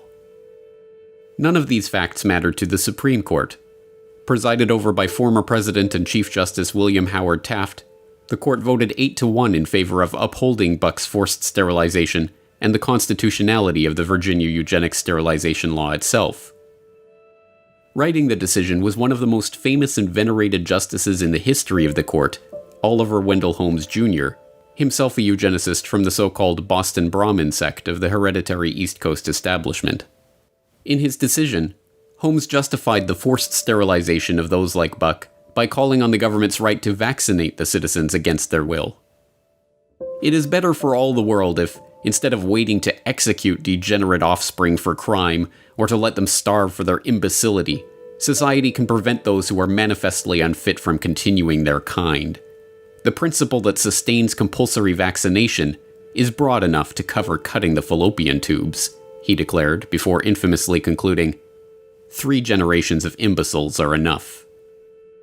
And with that, the floodgates were opened. New laws were enacted, and old laws revised to comport with the Supreme Court's decision. Forcible sterilizations, taking place in a covert and low-key manner before, were now reported with pride. A few thousand individuals sterilized against their will became tens of thousands. The eugenics era, brought into being by the immense fortune of the Rockefellers and their ilk, had arrived. And with the aid of a very dramatic push by the Rockefellers, it was about to go international. Beginning in November 1922 and increasing throughout the 1920s, the Rockefeller Foundation began a series of grants and fellowships to German scientists. Equivalent to millions of dollars in today's money, these fellowships transformed the German scientific establishment, devastated in the wake of World War I. The foundation's money found its way into the coffers of the Kaiser Wilhelm Institutes, a series of scientific organizations that included an institute for psychiatry and an institute for anthropology, human heredity, and eugenics. One of the main beneficiaries of this Rockefeller largesse was Ernst Rudin, a head researcher at the Kaiser Wilhelm Institute for Psychiatry and a key architect of Germany's eugenics program under the Third Reich. Rudin co-edited the official rules and commentary on the law for the prevention of defective progeny, which was passed on July 14, 1933, less than 6 months after Hitler was appointed interim chancellor by President Paul von Hindenburg. The law, like the Virginia law that the Supreme Court upheld and led to the sterilization of Carrie Buck and tens of thousands of other Americans, was modeled on Harry Laflan's model eugenics sterilization legislation.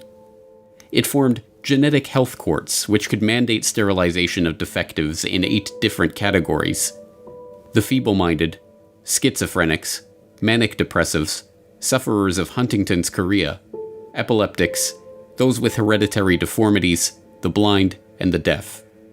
Alcoholics, a 9th category, were to be optionally added to the list, with a caution against inclusion of ordinary drunkards. By the end of the year, 62,400 Germans were found unfit to breed and sterilized against their will. By 1945, that number had reached 400,000. In the 1940s, that eugenics program was to expand into euthanasia under the Action T4 program, resulting in over 70,000 children, senior citizens, and psychiatric patients being murdered by the Nazi regime.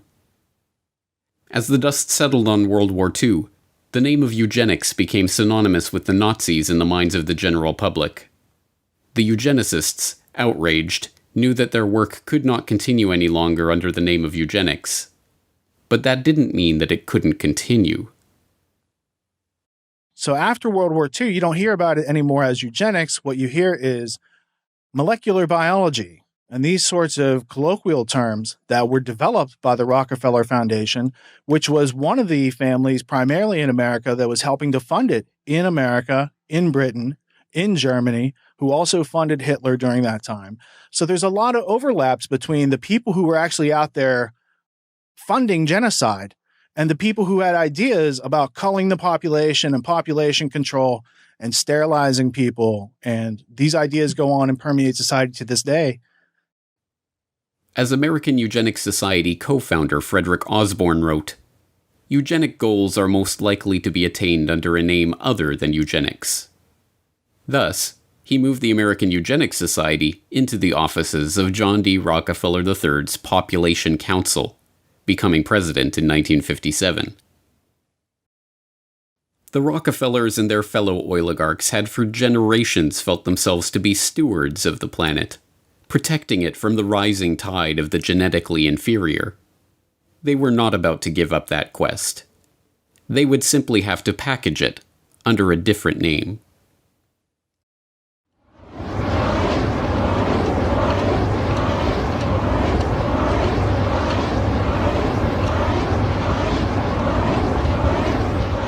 With all the evidence that we've amassed in our preparations for the Stockholm Conference, including the views of many of the world's leading scientists, I am convinced that the prophets of doom have got to be taken seriously. In other words, doomsday is a possibility. I'm equally convinced that doomsday is not inevitable.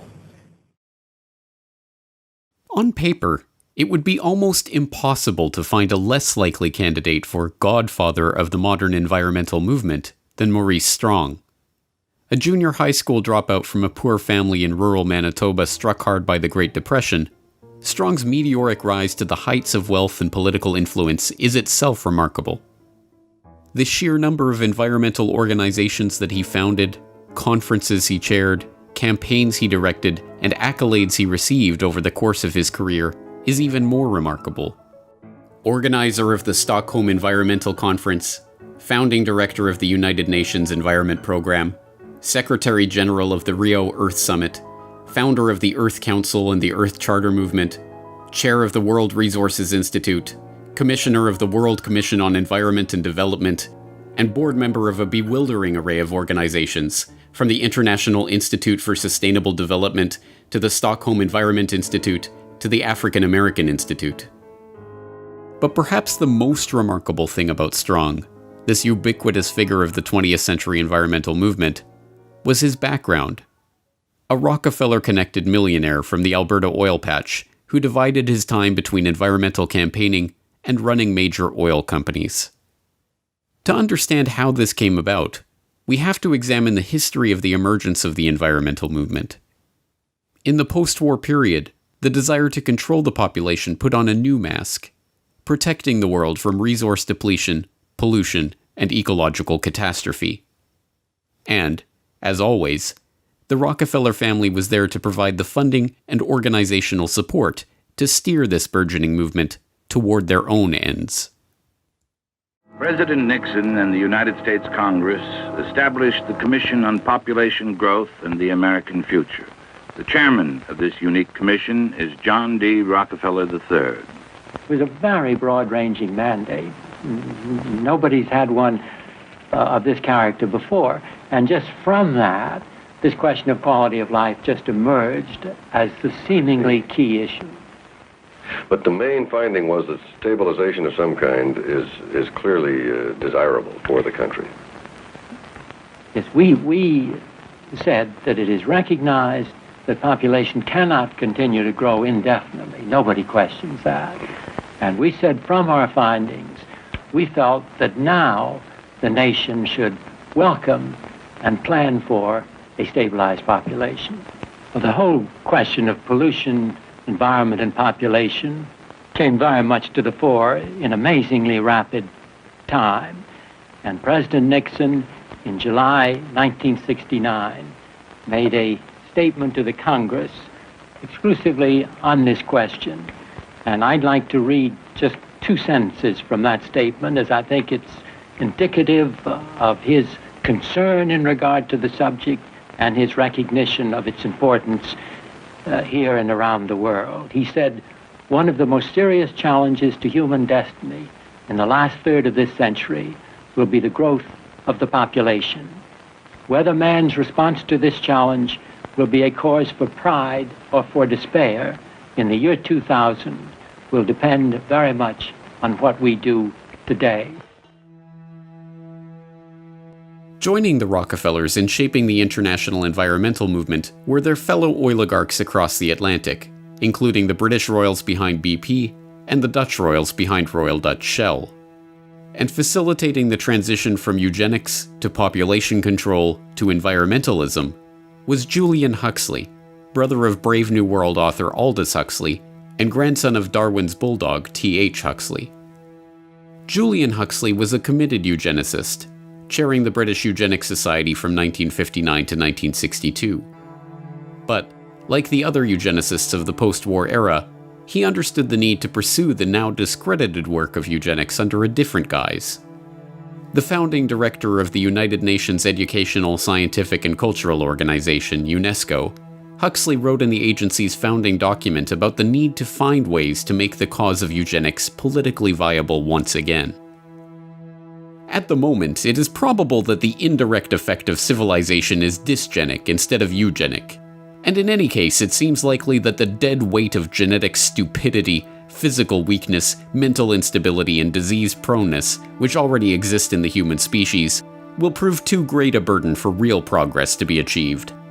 Thus, even though it is quite true that any radical eugenic policy will be for many years politically and psychologically impossible, it will be important for UNESCO to see that the eugenic problem is examined with the greatest care, and that the public mind is informed of the issues at stake, so that much that now is unthinkable may at least become thinkable.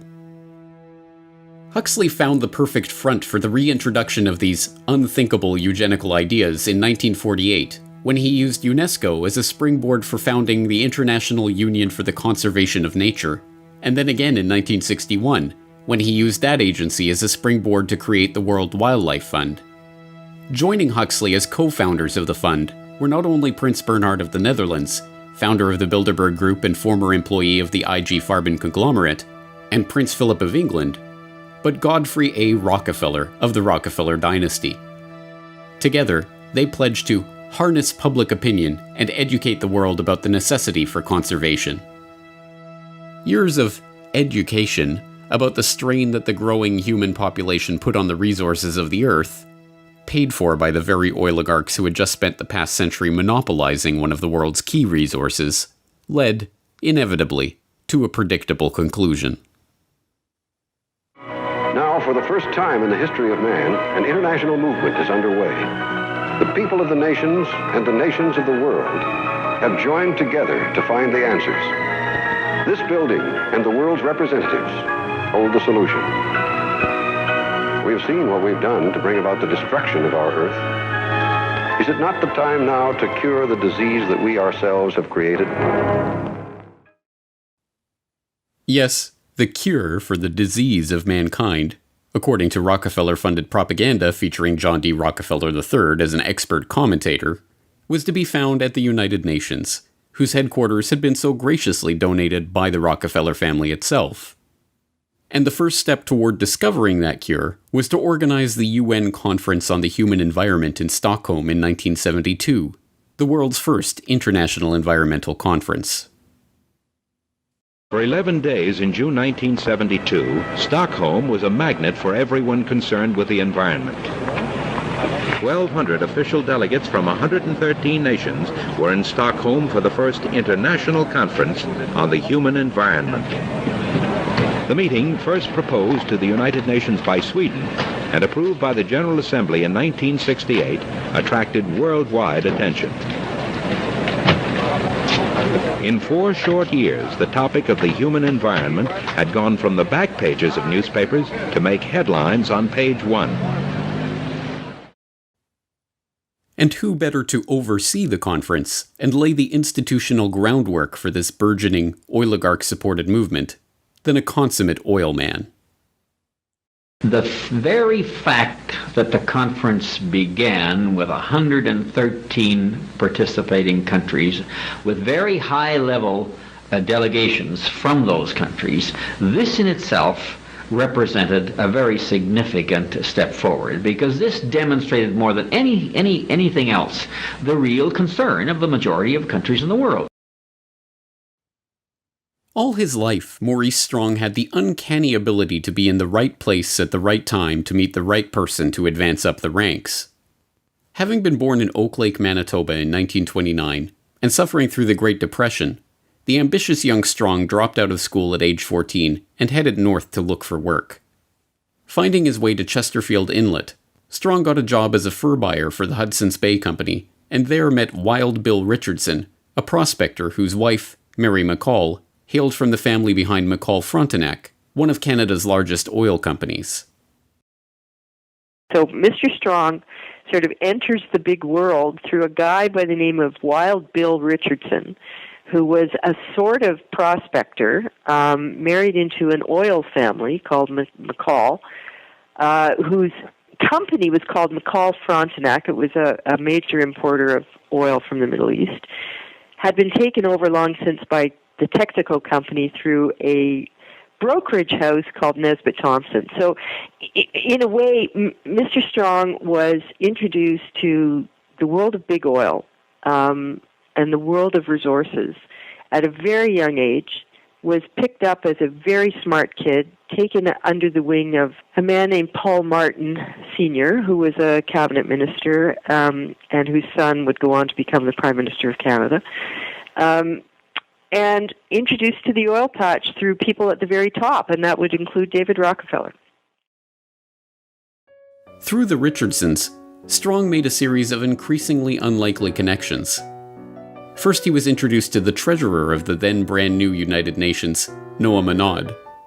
Unbelievably, Monod didn't just secure Strong a job as a junior security officer at UN headquarters, he allowed the young Manitoba farm boy to live with him in New York. And while there, Monod introduced Strong to the most important contact of his life, David Rockefeller. From that moment on, Strong was a made man.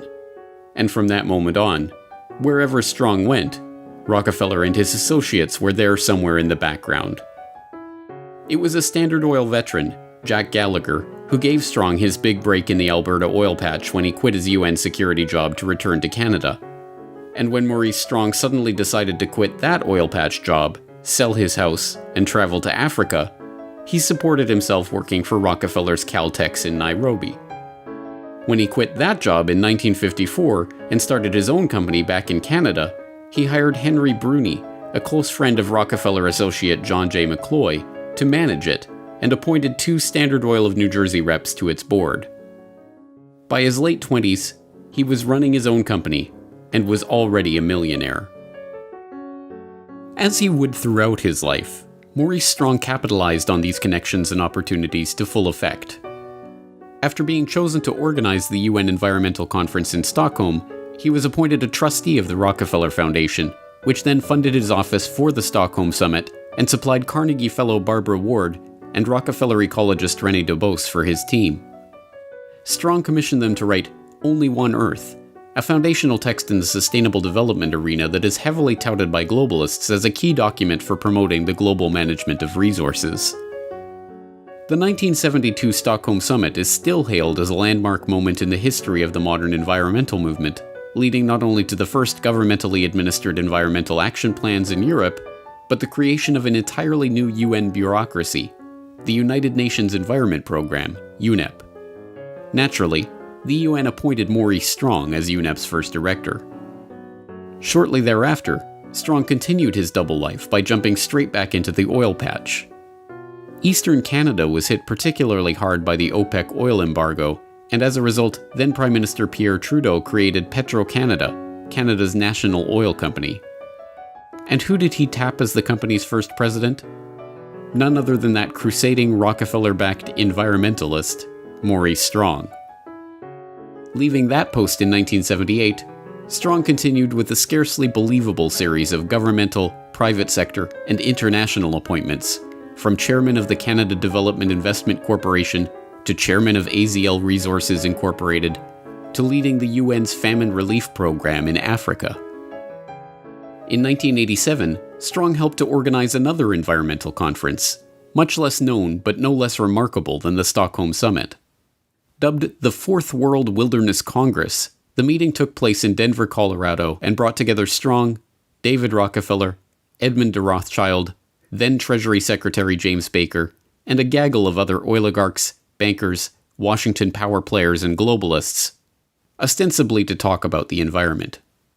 What they actually discussed was altogether more incredible. I suggest, therefore, that this be solved not through a democratic process. That would take too long and devour far too much of the funds to educate the cannon fodder, unfortunately, which populates the earth. We have to take almost an elitist program that we can see beyond our swollen bellies and look to the future in time frames and in results which are not easily understood or which can be, with intellectual honesty, be reduced down to some kind of simplistic definition. Those were the words of David Lang, a banker from Montreal who spoke during the conference. And to Lang, the Rockefellers, the Rothschilds, and the other bankers and oligarchs assembled at the meeting, the general population are cannon fodder that unfortunately populates the earth. This candid admission, a perfect encapsulation of the eugenical ideas at the heart of the global conservation movement funded into existence by the oligarchs themselves, was caught on tape by George Hunt, a businessman in Boulder, Colorado, who had volunteered to help the conference as a concerned citizen and came away horrified by what he had witnessed there. He released his own recordings of the proceedings in the early 1990s to warn the public about this group and its ultimate aims. Hunt's recording captured the moment when Maurice Strong introduced Baron Edmund de Rothschild, whose father's cousin had sold the Rothschilds' Azerbaijani oil fields to Royal Dutch Shell in 1911, as a pioneer of the environmental movement and a founder of the concept of conservation banking. One of the most important initiatives that is open here for your consideration is that of the conservation banking program. As we mentioned this morning, we have as our chairman, fortunately, the person who really is the source of this very significant concept. He is one of the trustees of the International Wilderness Foundation, which sponsored this meeting. He was at the first of these congresses. So his conversion to the relationship between conservation and economic development has been a pioneering one. So there is no better person. He epitomizes in his own life that positive synthesis between environment, conservation on the one hand, and economics on the other. And I'm just delighted to have this opportunity of introducing to you Edmund de Rothschild.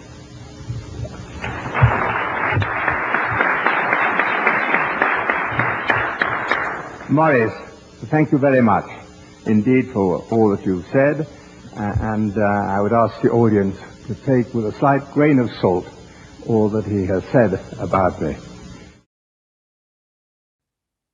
The meeting accomplished some important goals for the oligarchs. It led to the creation of wilderness areas, vast expanses of natural terrain from which the public could be largely excluded. These areas were to be designated and overseen by the IUCN, the same body that British Eugenics Society President Julian Huxley used as a springboard to creating the World Wildlife Fund. Another important goal of the conference was Rothschild's proposal for the creation of a so-called World Conservation Bank that would operate at a supranational level and coordinate finance for development projects around the world.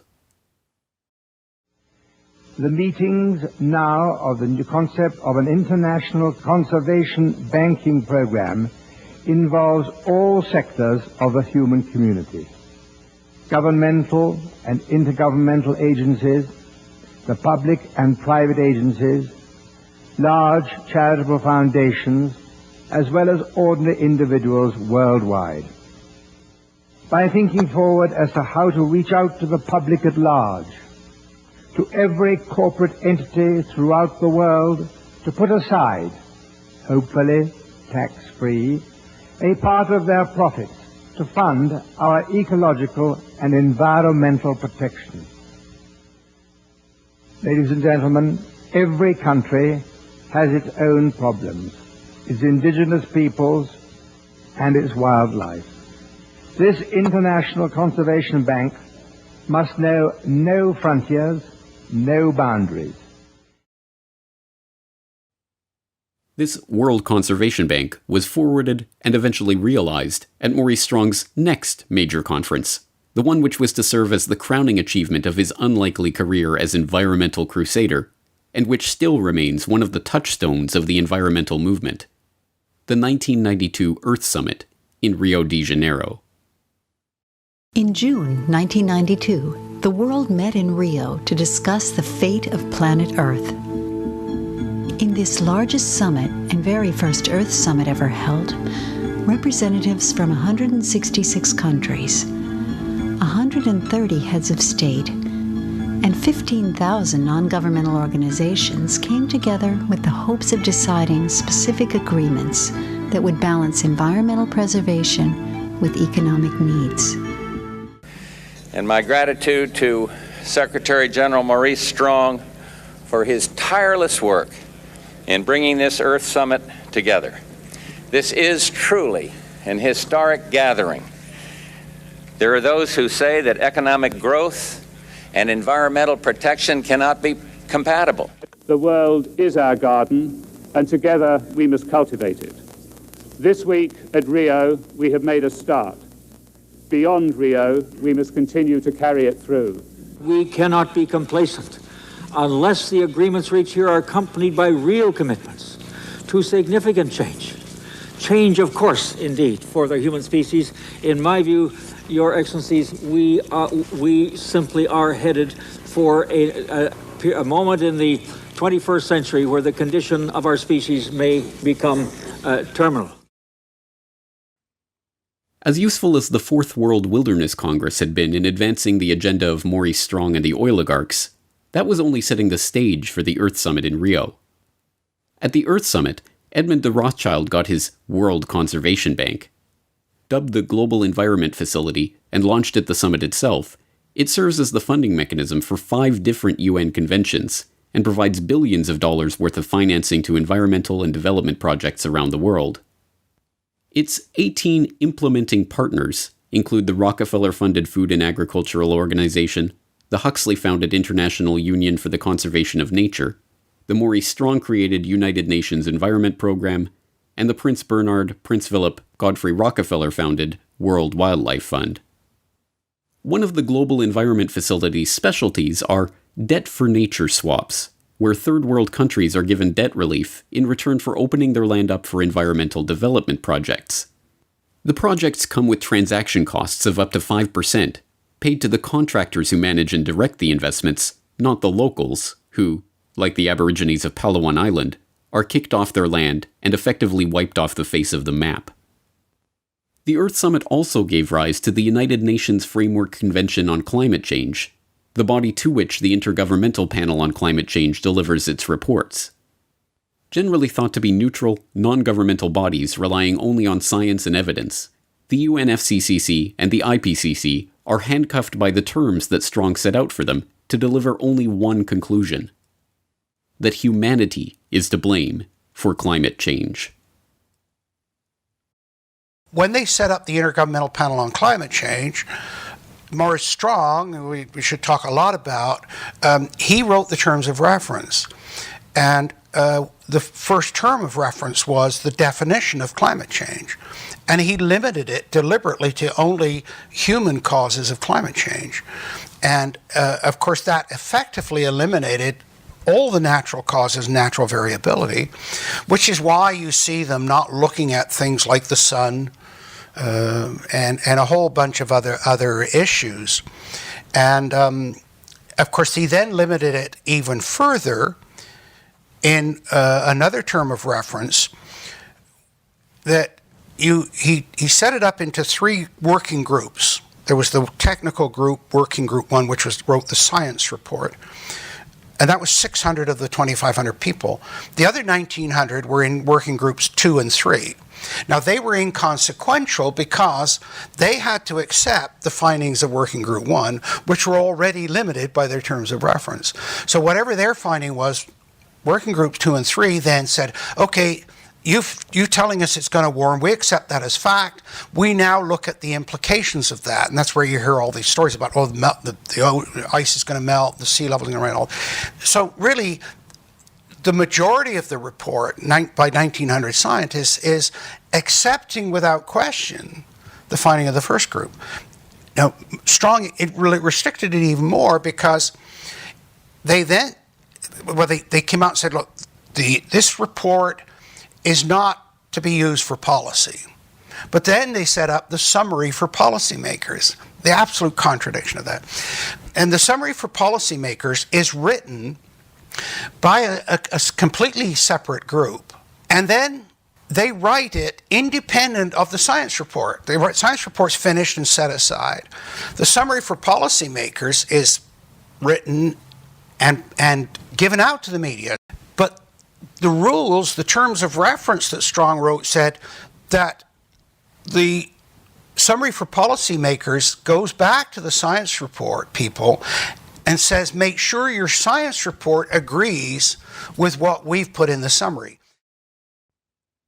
Another product of the Earth Summit in Rio was the Earth Charter, a quasi-religious document that Mikhail Gorbachev, who helped draft the text along with Maurice Strong, referred to as a replacement for the Ten Commandments, and which sought to usher in an era of Gaia worship and global responsibility, declaring that fundamental changes are needed in our values, institutions, and ways of living.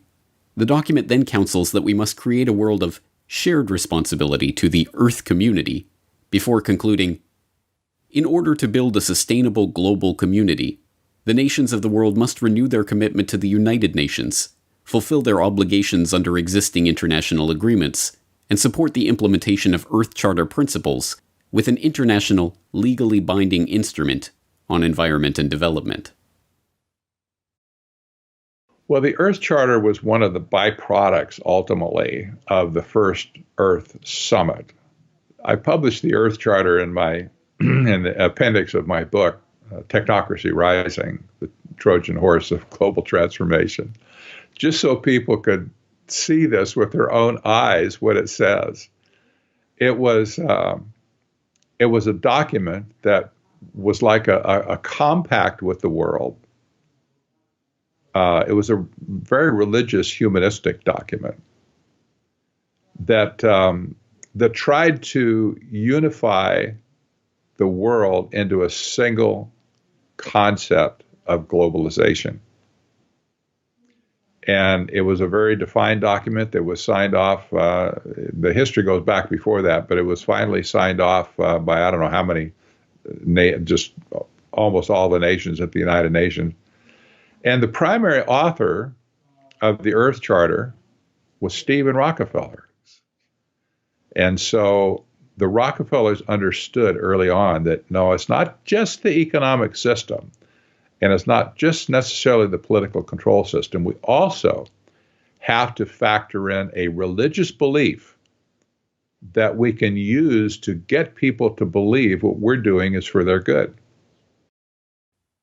What the oligarchs had been working toward for decades, and what they achieved in Rio in 1992, was the completion of the transformation of the eugenics philosophy, from talk of sterilization of the feeble-minded, to a popular understanding of humanity as a cancer that must be removed for the Earth to live.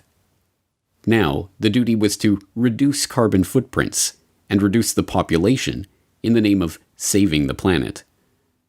But wrapped in this new vocabulary, and coming with a trendy, pervasive, and well-funded advertising campaign, the end result sounded remarkably similar to the eugenics of old. A new study from Lund University in Sweden says the single best way to cut your carbon footprint, assuming you want to, is simply to refuse to reproduce. Deleting some humans from existence, they say, saves far more carbon than, being a vegetarian, riding a bike to work, not boarding an airplane. There is a study that says, well, actually, if we reduced global fertility by half a child per woman, that you could maybe do that. It would go a long way. It would reduce like a big chunk, a fifth to a quarter of all carbon emissions needed to avoid that tipping point. So should we have policies that penalize people for having extra kids in the developed world? So I do think that we should at least consider it. Well, at least consider it is like do it. In the push to reduce global warming, children, according to some, are the new culprits. A think tank in the UK says too many kids are what's making the planet worse, saying large families, anything over 2 children really, should be frowned upon as an environmental no-no. And, without the public even noticing it, the oligarchs were able to wrap themselves in this new flag to appear not as the billionaire scions of the oil industry who made their vast fortunes by plundering the earth and monopolizing its wealth, but as crusading environmentalists who are going to save the planet from the cannon fodder that unfortunately populates the earth. The negative impact of population growth on all of our planetary ecosystems is becoming appallingly evident. So we have been members of the IPCC. We have authored many of their papers. We have peer-reviewed all their papers. So we have been engaged in the understanding of the evolution of our understanding of climate change for decades. At Saudi Aramco, we strive to continually reduce the environmental impact of our operations, from oil well to consumer, and our support for the Oil and Gas Climate Initiative that strives to be a catalyst for practical action on climate change through collaboration on technology and best practices. We have a common reason. We care about environment. We think that together we can do better. We have the competencies, we have the strength, we have the tools to do good things in this field. Technology that will be developed through this investment fund of $1 billion will help us in the long term to reduce emissions. We want to build an ecosystem of innovation on this issue, working together. Putting our forces together, we can bring pragmatic and concrete solutions. And even today, the masses, outraged over the carnage that big oil has wrought, are content to have that outrage directed by the very oligarchs they seek to oppose. The same oligarchs who are quietly funding and supporting their environmental movement from behind the scenes, and even leading it from the front. The Rockefeller family made headlines by divesting from oil completely in 2016. The Rockefellers, heir to an oil fortune that made the family name a symbol of American wealth, believe they're doing their namesake proud by getting out of oil. Fund director Stephen Hines spoke reverently of oil tycoon John D. Rockefeller in a statement. "We are quite convinced that if he were alive today as an astute businessman looking out to the future, he would be moving out of fossil fuels and investing in clean, renewable energy." David Rothschild is one of the photogenic leading lights of the environmental movement. Dubbed Plastic Jesus for his publicity stunts and photo opportunities masquerading as a concerned environmentalist, David Rothschild, a scion of the billionaire banking family that added to its fortune with its Azerbaijani oil field holdings and still invests in oil through ventures like Genie Energy, now spends his time lecturing the public about how their lifestyles are killing the polar bears. We have to start spending money, fast on the solutions that we have in hand to try and help these countries which are already seeing the effects of climate change today and seeing the effects of our consumption, basically. Prince Charles is outspoken on the subject of global warming, warning his loyal subjects that unless they tighten their belts and live more humble lives, they will bring about the end of the world. Ladies and gentlemen, the battle against climate change is surely the most defining and pivotal challenge of our times. We cannot ignore the symptoms and should act now to restore the health of the planet before it is too late. This, of course, will require an unprecedented transformation of our communities, societies, and lifestyles, all predicated on the move to a low-carbon and circular economy. The groundwork has been laid for what these oligarchs call the post-carbon era. It is no longer about oil. It never was. It is about control.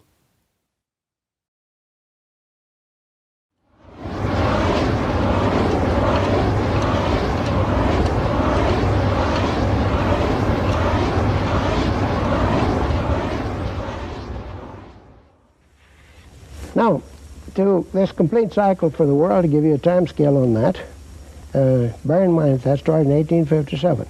And so here's where we were about 3 or 4 years ago. This was proved reserves in here, which would add up to about here. And the estimated peak would occur about 1995, and we go into the decline.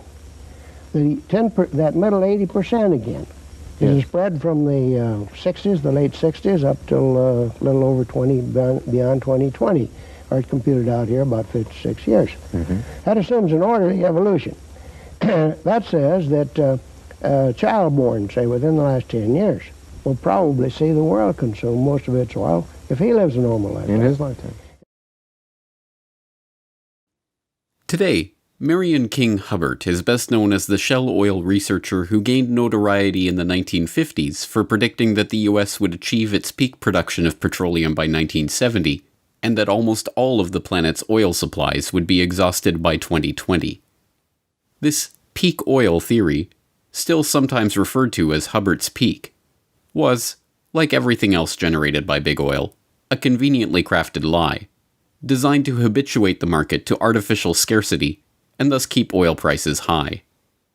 Hubbert's prediction was not based on any empirical data from any oil field, but instead relied on Hubbert's incorrect guesses about remaining oil reserves and employed a heuristic tool to model production.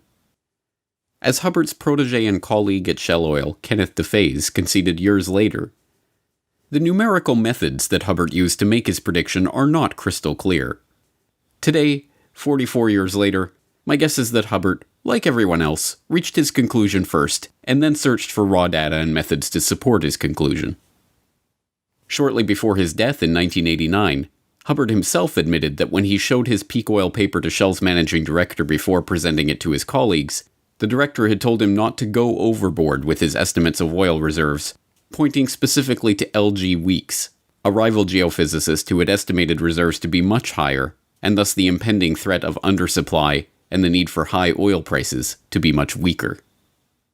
But although today Hubbert is remembered almost exclusively for his peak oil thesis, he was in fact involved in a much larger, lifelong project, helping to codify and incorporate a movement that, much like eugenics, was wildly popular nearly a century ago, fell out of favor in polite society, and yet continues today under other names. That movement was called technocracy.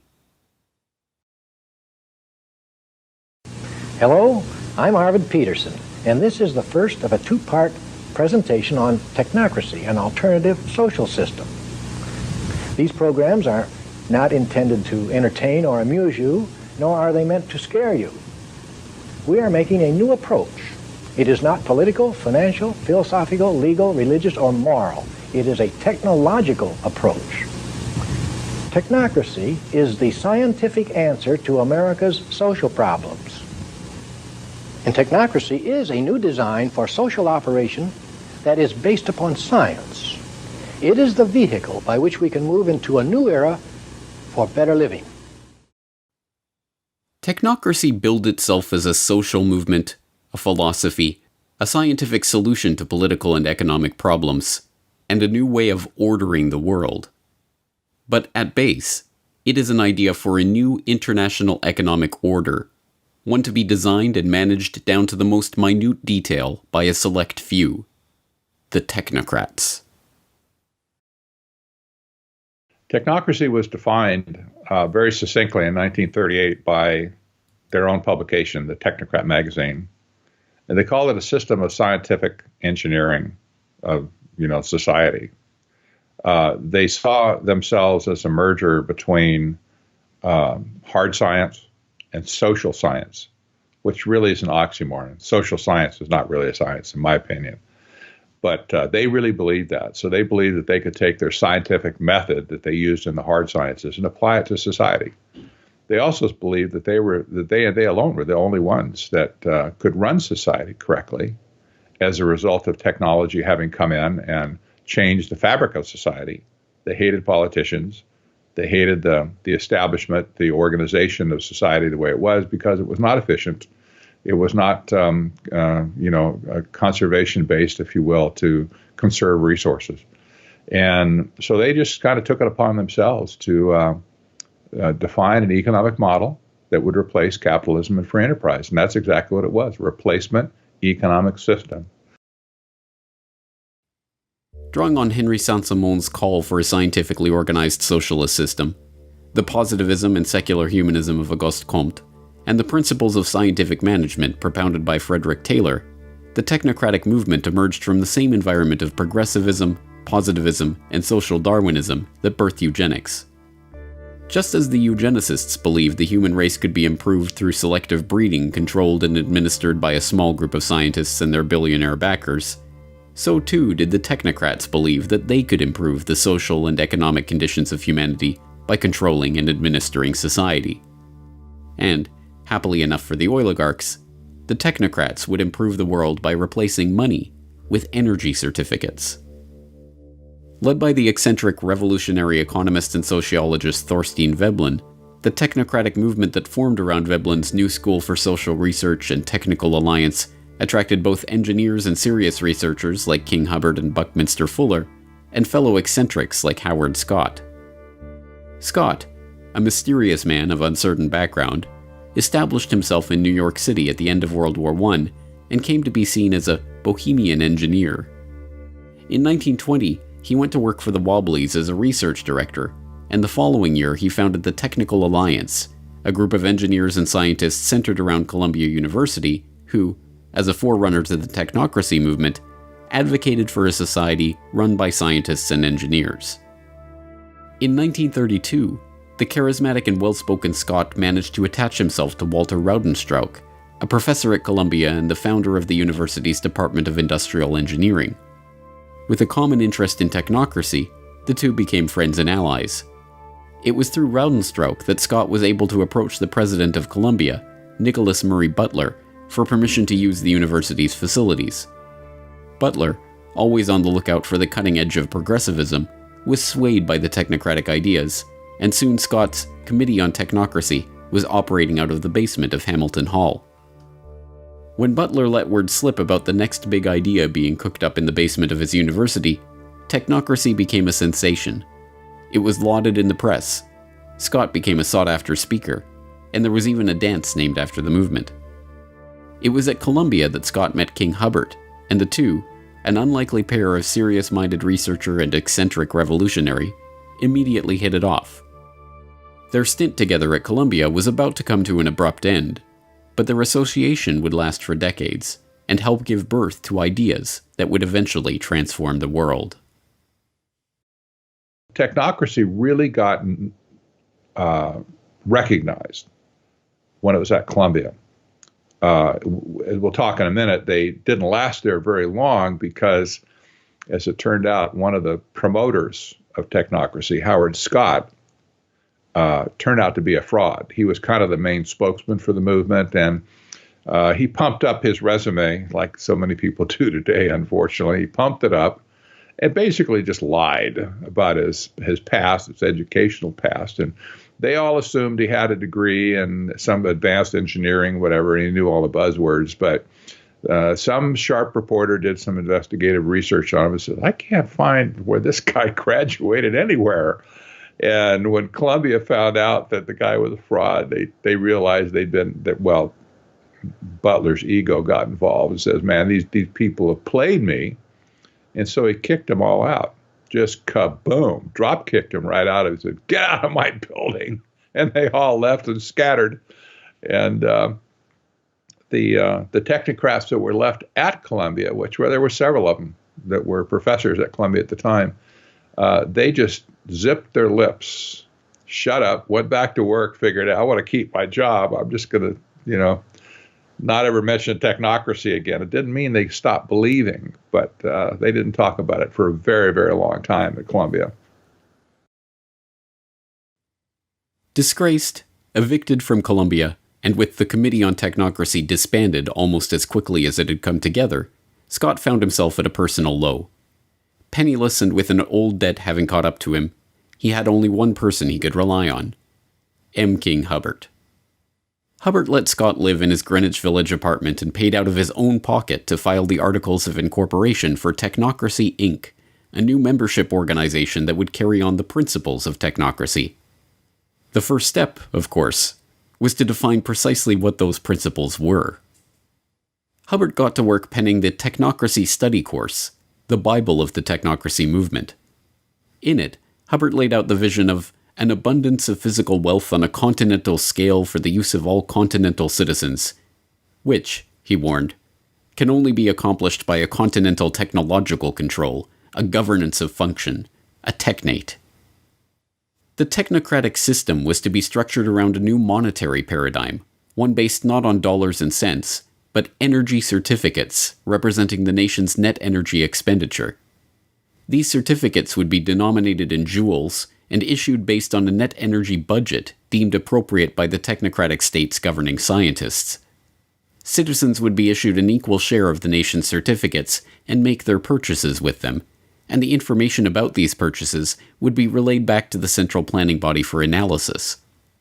By this method, the technocrats could, in the words of one proponent, create a thermodynamically balanced load of production and consumption, thereby doing away with unemployment, debt, and social injustice. In the Technocracy Study Course, Hubbert, like a good technocrat, laid out the exact conditions that would need to be met for this vision to come to pass.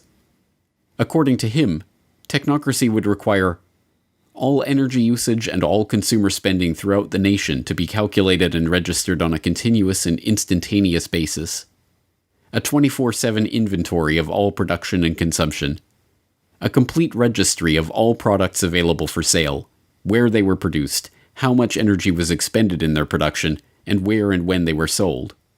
And finally, a specific registration of the consumption of each individual, plus a record and description of the individual.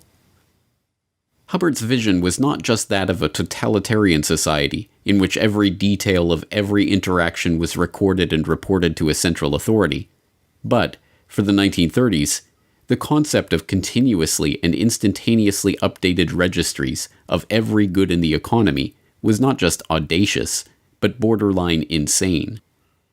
Nevertheless, suffering through the Great Depression, the American people were willing to listen to any ideas to replace the current system that had so obviously failed them, no matter how outlandish.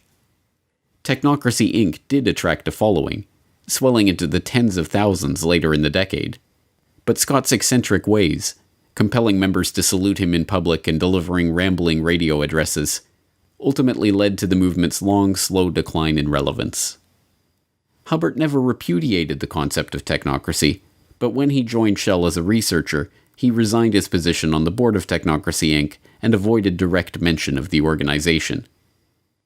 The technocrats had sketched the outlines of a completely ordered and controlled society, one in which energy is the fundamental measure of value and all consumption and production is meticulously analyzed by a central authority.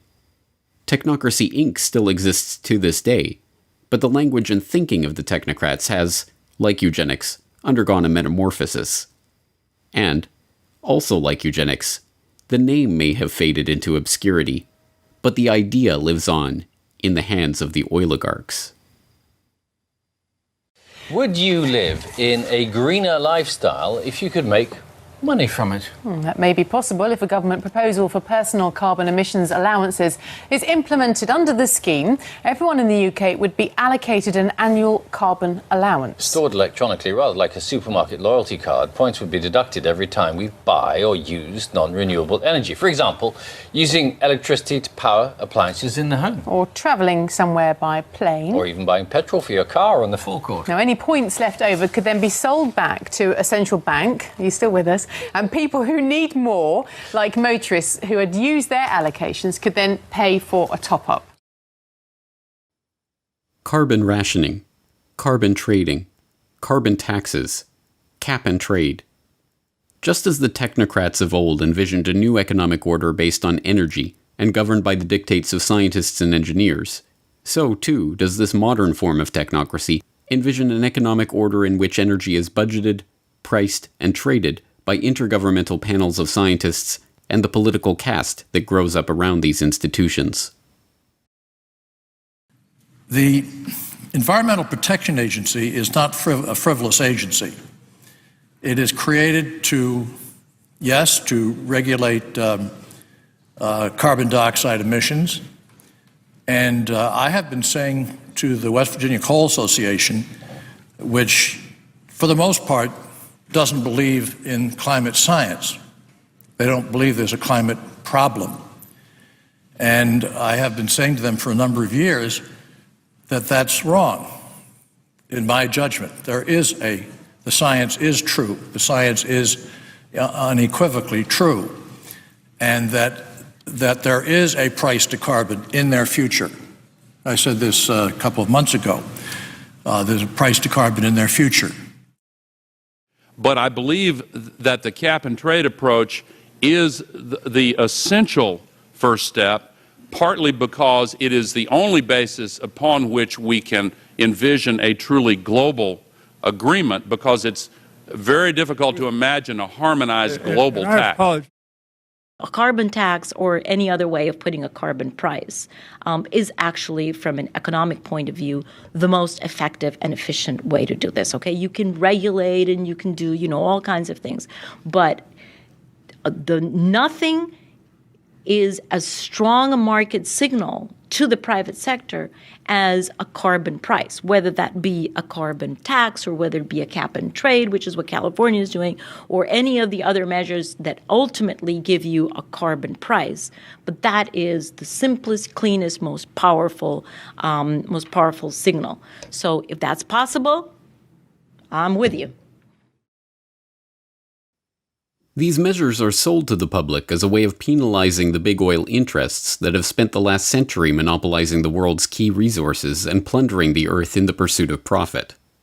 What they do not understand, because it has been deliberately obscured, is that it is these very interests that have been instrumental in creating these schemes in the first place. It's my understanding that back in 1997, when you were vice president, Enron's CEO, 𝘾𝙤𝙧𝙧𝙚, was involved in discussions with you at the White House about helping develop this type of policy, this trading scheme. And is that accurate? Is it inaccurate? It's been reported. I don't know, but I met with 𝘾𝙤𝙧𝙧𝙚, as lots of people did, before anybody knew that he was a crook. Right, and clearly you can see why so many of us are concerned about this type of cap-and-trade energy tax that would be literally turning over this country's energy economy. I didn't know him well enough to call him Kenny Boy. Well, but you knew him well enough to help devise this trading scheme. In the early 1990s, Enron, the disgraced Texas-based energy trading company that turned out to be a complete fraud, spearheaded the EPA's $20 billion cap-and-trade program for sulfur dioxide, promptly becoming the largest trader in that market. As a follow-up, the company, led by 𝘾𝙤𝙧𝙧𝙚, began lobbying the Clinton administration, and particularly Vice President Al Gore, to create a similar market for carbon dioxide. Making lavish contributions to environmental groups like the Nature Conservancy, whose climate change project argued for restrictions on carbon emissions, Enron then hired Christopher Horner, a former staffer on Senator Joe Lieberman's Environment Committee, to lobby for an international treaty that would restrict emissions and allow for trading in emission rights.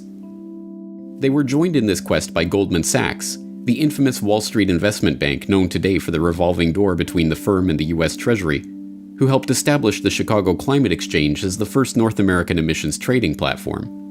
In 2004, Al Gore, who has spent the last 2 decades lobbying for the creation of a carbon trading market, founded Generation Investment Management, an investment management partnership that sells carbon offsets, with David Blood, the CEO of Goldman Sachs Asset Management, who stepped down from his position with Goldman to go into business with Gore.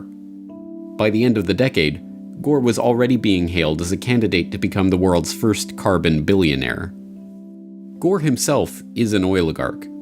His father, Al Gore Sr., was a close friend of Armand Hammer, the oil tycoon behind Occidental Petroleum. After losing a Senate race in 1970, Gore's father went to work for Hammer at Occidental for $500,000 a year. Over the course of his career, Gore Sr. accumulated hundreds of thousands of dollars worth of Occidental stock, which fell into the hands of the executor of his estate at the time of his death, none other than his son, Al Gore. The Occidental connection does not end there. Discovering zinc ore on their Tennessee estate, Hammer bought the Gore's land and sold it back to them with a claim on the mining rights, complete with a $20,000 annual payment, which also went to Gore after his father's death. In 2013, Gore earned $100 million from the Qatari government on the sale of his current TV venture, and then was surprised when reporters were more interested in discussing his oil money than his new book on the global warming cause. But Gore's story is only an example of a larger phenomenon. In 2006, the United States Climate Action Partnership was formed to create a call for action to cut down on carbon emissions. It drafted the Blueprint for Legislative Action, which became the basis for the American Clean Energy and Security Act, seeking to create an emissions trading regime modeled on the European Union Emission Trading Scheme. And the members of the U.S. Climate Action Partnership? A who's who of the oligarchy, including BP, ConocoPhillips, and General Motors. Carbon taxes and carbon trading have proven to be a hard sell for an increasingly wary public, but with the Paris Agreement of 2015, the world saw the biggest step yet towards this technocratic future of energy control and carbon rationing. No surprise, then, that the summit itself was sponsored by and prominently supported by Big Oil. What's your position, and what message would you send to the president? Well, we have been clear in our support of the climate agreement in Paris. We were part of the Oil and Gas Climate Initiative, which is 10 of the big companies in the world who are working towards projects and technologies that are needed. I think we all want to know how the formula will work, but I think the concept of Paris needs to stay in everybody's mind on the issues of we've got to transition the world to a lower carbon forms of energy. I have no doubt it will happen. Yes, I think that what happened in Paris is very, very important. And Mr. Ban Ki-moon underlined that yesterday, that is important not only for the planet, not only for us citizens, not only for our children, it is important for the business. But using energy as the new metric of value for the post-carbon economy is just one element of the neo-technocratic vision. When Hubbert wrote his technocracy study course, he made it clear that technocracy could not come to fruition without 24/7 surveillance of all energy usage and a continuous stream of data about all goods being produced by and consumed by society. But whereas in the 1930s such a system must have seemed like a delusional flight of fancy, today it is already being implemented. By now, you may have heard the term Internet of Things. Sounds interesting, but what does the Internet of Things actually mean? IoT is an evolution of mobile, home, and embedded applications that are being connected to the Internet, integrating greater compute capabilities and using data analytics to extract meaningful information. Billions of devices will be connected to the Internet, and soon, hundreds of billions of devices. As related devices connect with each other, they can become an intelligent system of systems. And when these intelligent devices and systems of systems share data over the cloud and analyze it, they can transform our businesses, our lives, and our world in countless ways. Why create a smart city? Well, smart cities are more responsive to citizens, and they help reduce environmental impact. They're more cost-effective and they're safer. Smart cities make people happier and more connected to their community. Cities are becoming increasingly instrumented. Sensors that enable the capture of all sorts of data are being integrated across city systems, providing critical information on city activity and operations. Sensors on a bridge transmit data on its physical condition. A camera on a freeway relays traffic flow, and digital meters record water and energy usage in real time. Mobile and social channels enable local governments and citizens to communicate with each other, creating yet another source of useful data. Advanced analytics can now readily identify trends and patterns within these massive amounts of data. Information can be integrated, gathered and shared via dashboards, visualizations, and alerts to facilitate understanding and collaboration across systems, agencies, and groups. This department store in Bundang has introduced a new way to shop. With its smart shopper system, customers pick up a small scanner and tag the items they want to buy. It eliminates the hassle of having to carry heavy items in a shopping basket, not to mention the hassle of having to get them home. After you pay for the items at an automated kiosk, the goods are delivered right to your home. Before, I had to wait in long lines at the checkout, but now I can use a smart shopper system to pay. It's really quite convenient. Aside from their convenience to shoppers, the system also helps stores gather data about their customers' shopping habits. The smart home communicates with the grid and enables consumers to manage their electricity usage. By measuring a home's electricity consumption more frequently through a smart meter, utilities can provide their customer with much better information to manage their electricity bills. Inside the smart home, a home area network, or HAN, connects smart appliances, thermostats, and other electric devices to an energy management system. With the smart meters, they'll be able to tell exactly what's going on in your home at down to the microsecond, based upon 24/7 communication with all of your appliances, which will also in the future, if this goes through fully and if there's not a public backlash, all of your appliances will need to have a wireless transmitter on them, and they'll need to be, certified under some smart, program. So this means that not only, just stepping aside from one moment to the health issue, this means that not only is your smart meter emitting on average of 13,000 microwave pulses per day, but every one of your appliances is going to be doing the same thing because it will be needed to be communicating with the smart meter itself. So that is a serious concern. We'll get into that a little bit later. But as far as the privacy issue, just diving right in, the current CIA director, David Petraeus, was quoted as saying, "We're going to use smart appliances to spy on you." And it's almost like, and he was later down in the article, and it's very just putting it out there. It's kind of like, it's getting to a point now, James, I'm sure you're seeing this, is like, it's just getting more and more in your face. And it's kind of like this collective force of the controllers, and they're kind of saying, this is what we're going to do, and what are you going to do about it?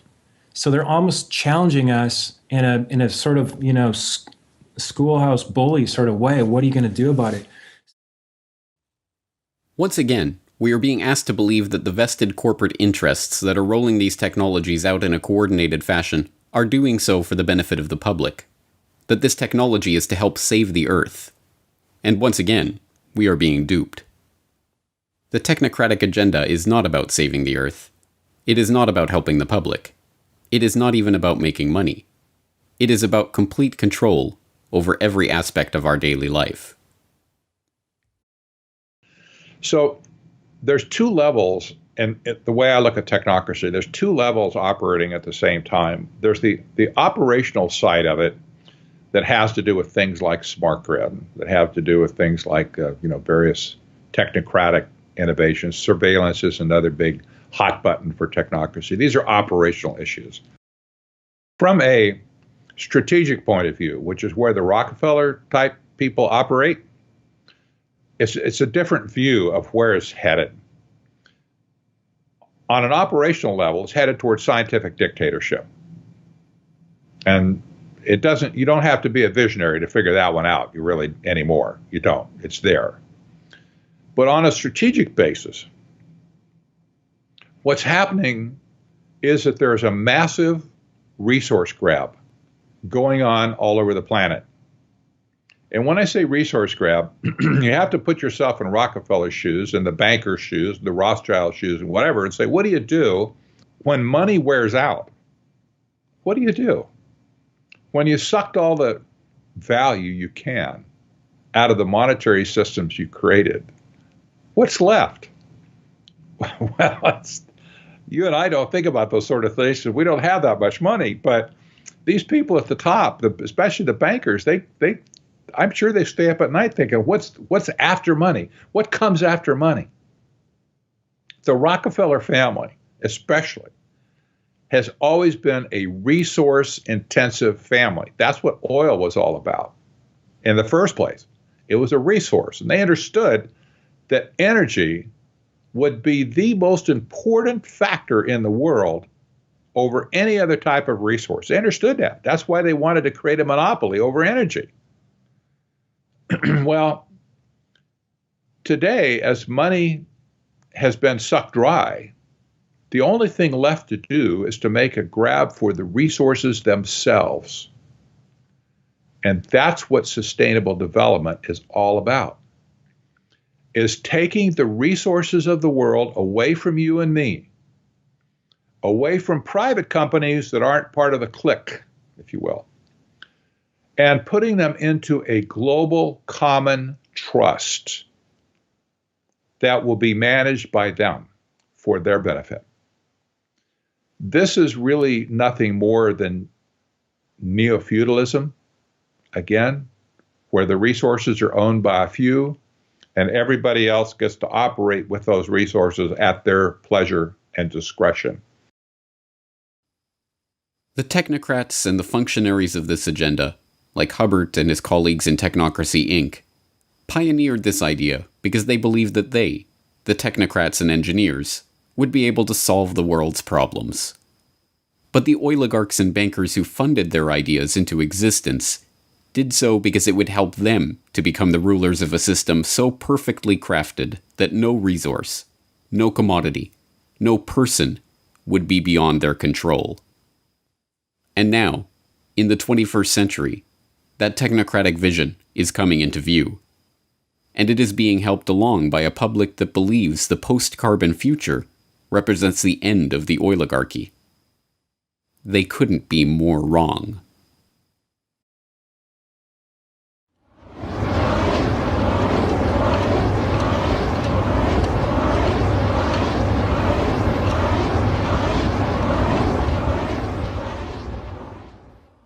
Oil. It was never about oil. It was about control. Control over energy and production and consumption. Control over the world's resources. Control over the population. Control over humanity itself. Every other thing that the elite put forward is nothing more than a pretext for what they've been after since the beginning. So as I cover in Tragedy and Hope 101, I discuss this concept of the elite seeking to rule all habitable portions of the world. And they don't want to secure that so that they can then have it taken away from them.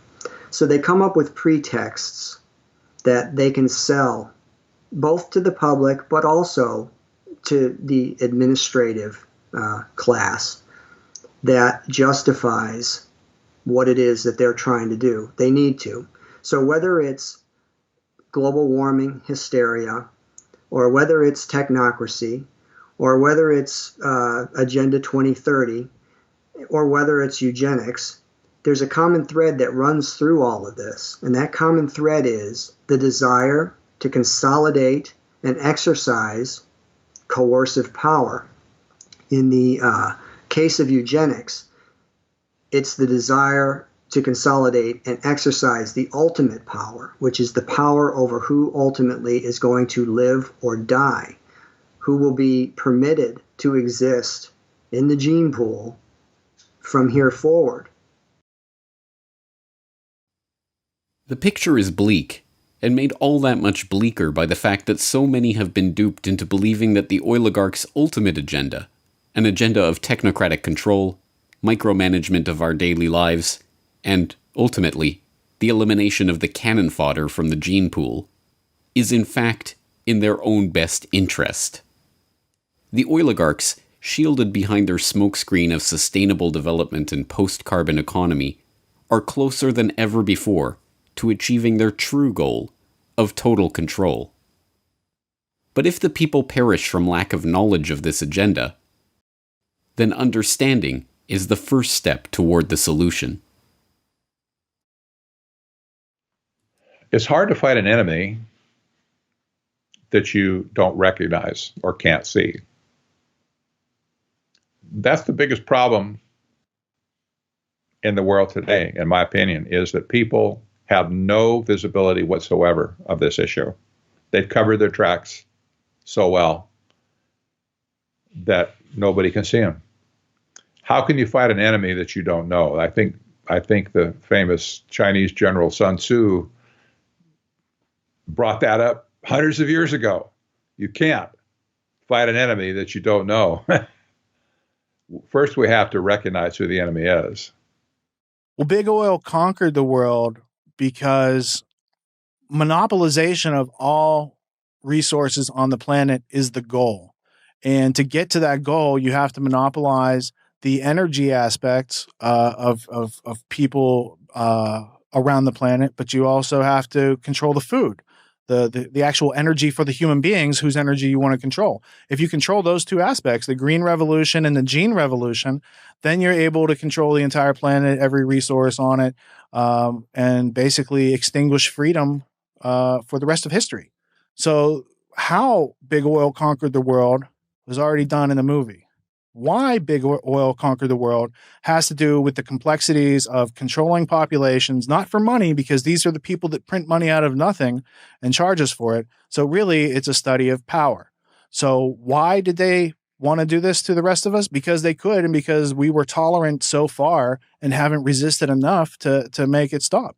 So that's where we find ourselves today, becoming informed on the history so that we can actually plot our course in the future to map or chart out a course and actually get to some place that resembles cognitive liberty and physical freedom and justice for all.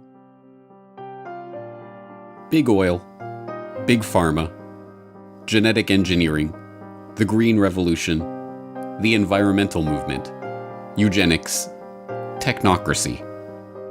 Not one person in 1,000 can detail the historical development of these ideas or the people and the agenda that connects them. But if you have watched this documentary, you are now that one person in 1,000. The question is, what are you going to do with this information? As the oligarchs' quest for total control comes into view, it's difficult to remember that it all started a century and a half ago with Devil Bill Rockefeller, a 2-bit snake oil salesman always on the run from the last group of marks he managed to con. In a way, nothing has changed but the scope of the con and the number of marks who have fallen for the routine. But now that you know the snake oil that is being fed to the public, the only question that matters is, are you going to drink it? Down in Pennsylvania, there is plenty oil, they say, petroleum, we must all have some.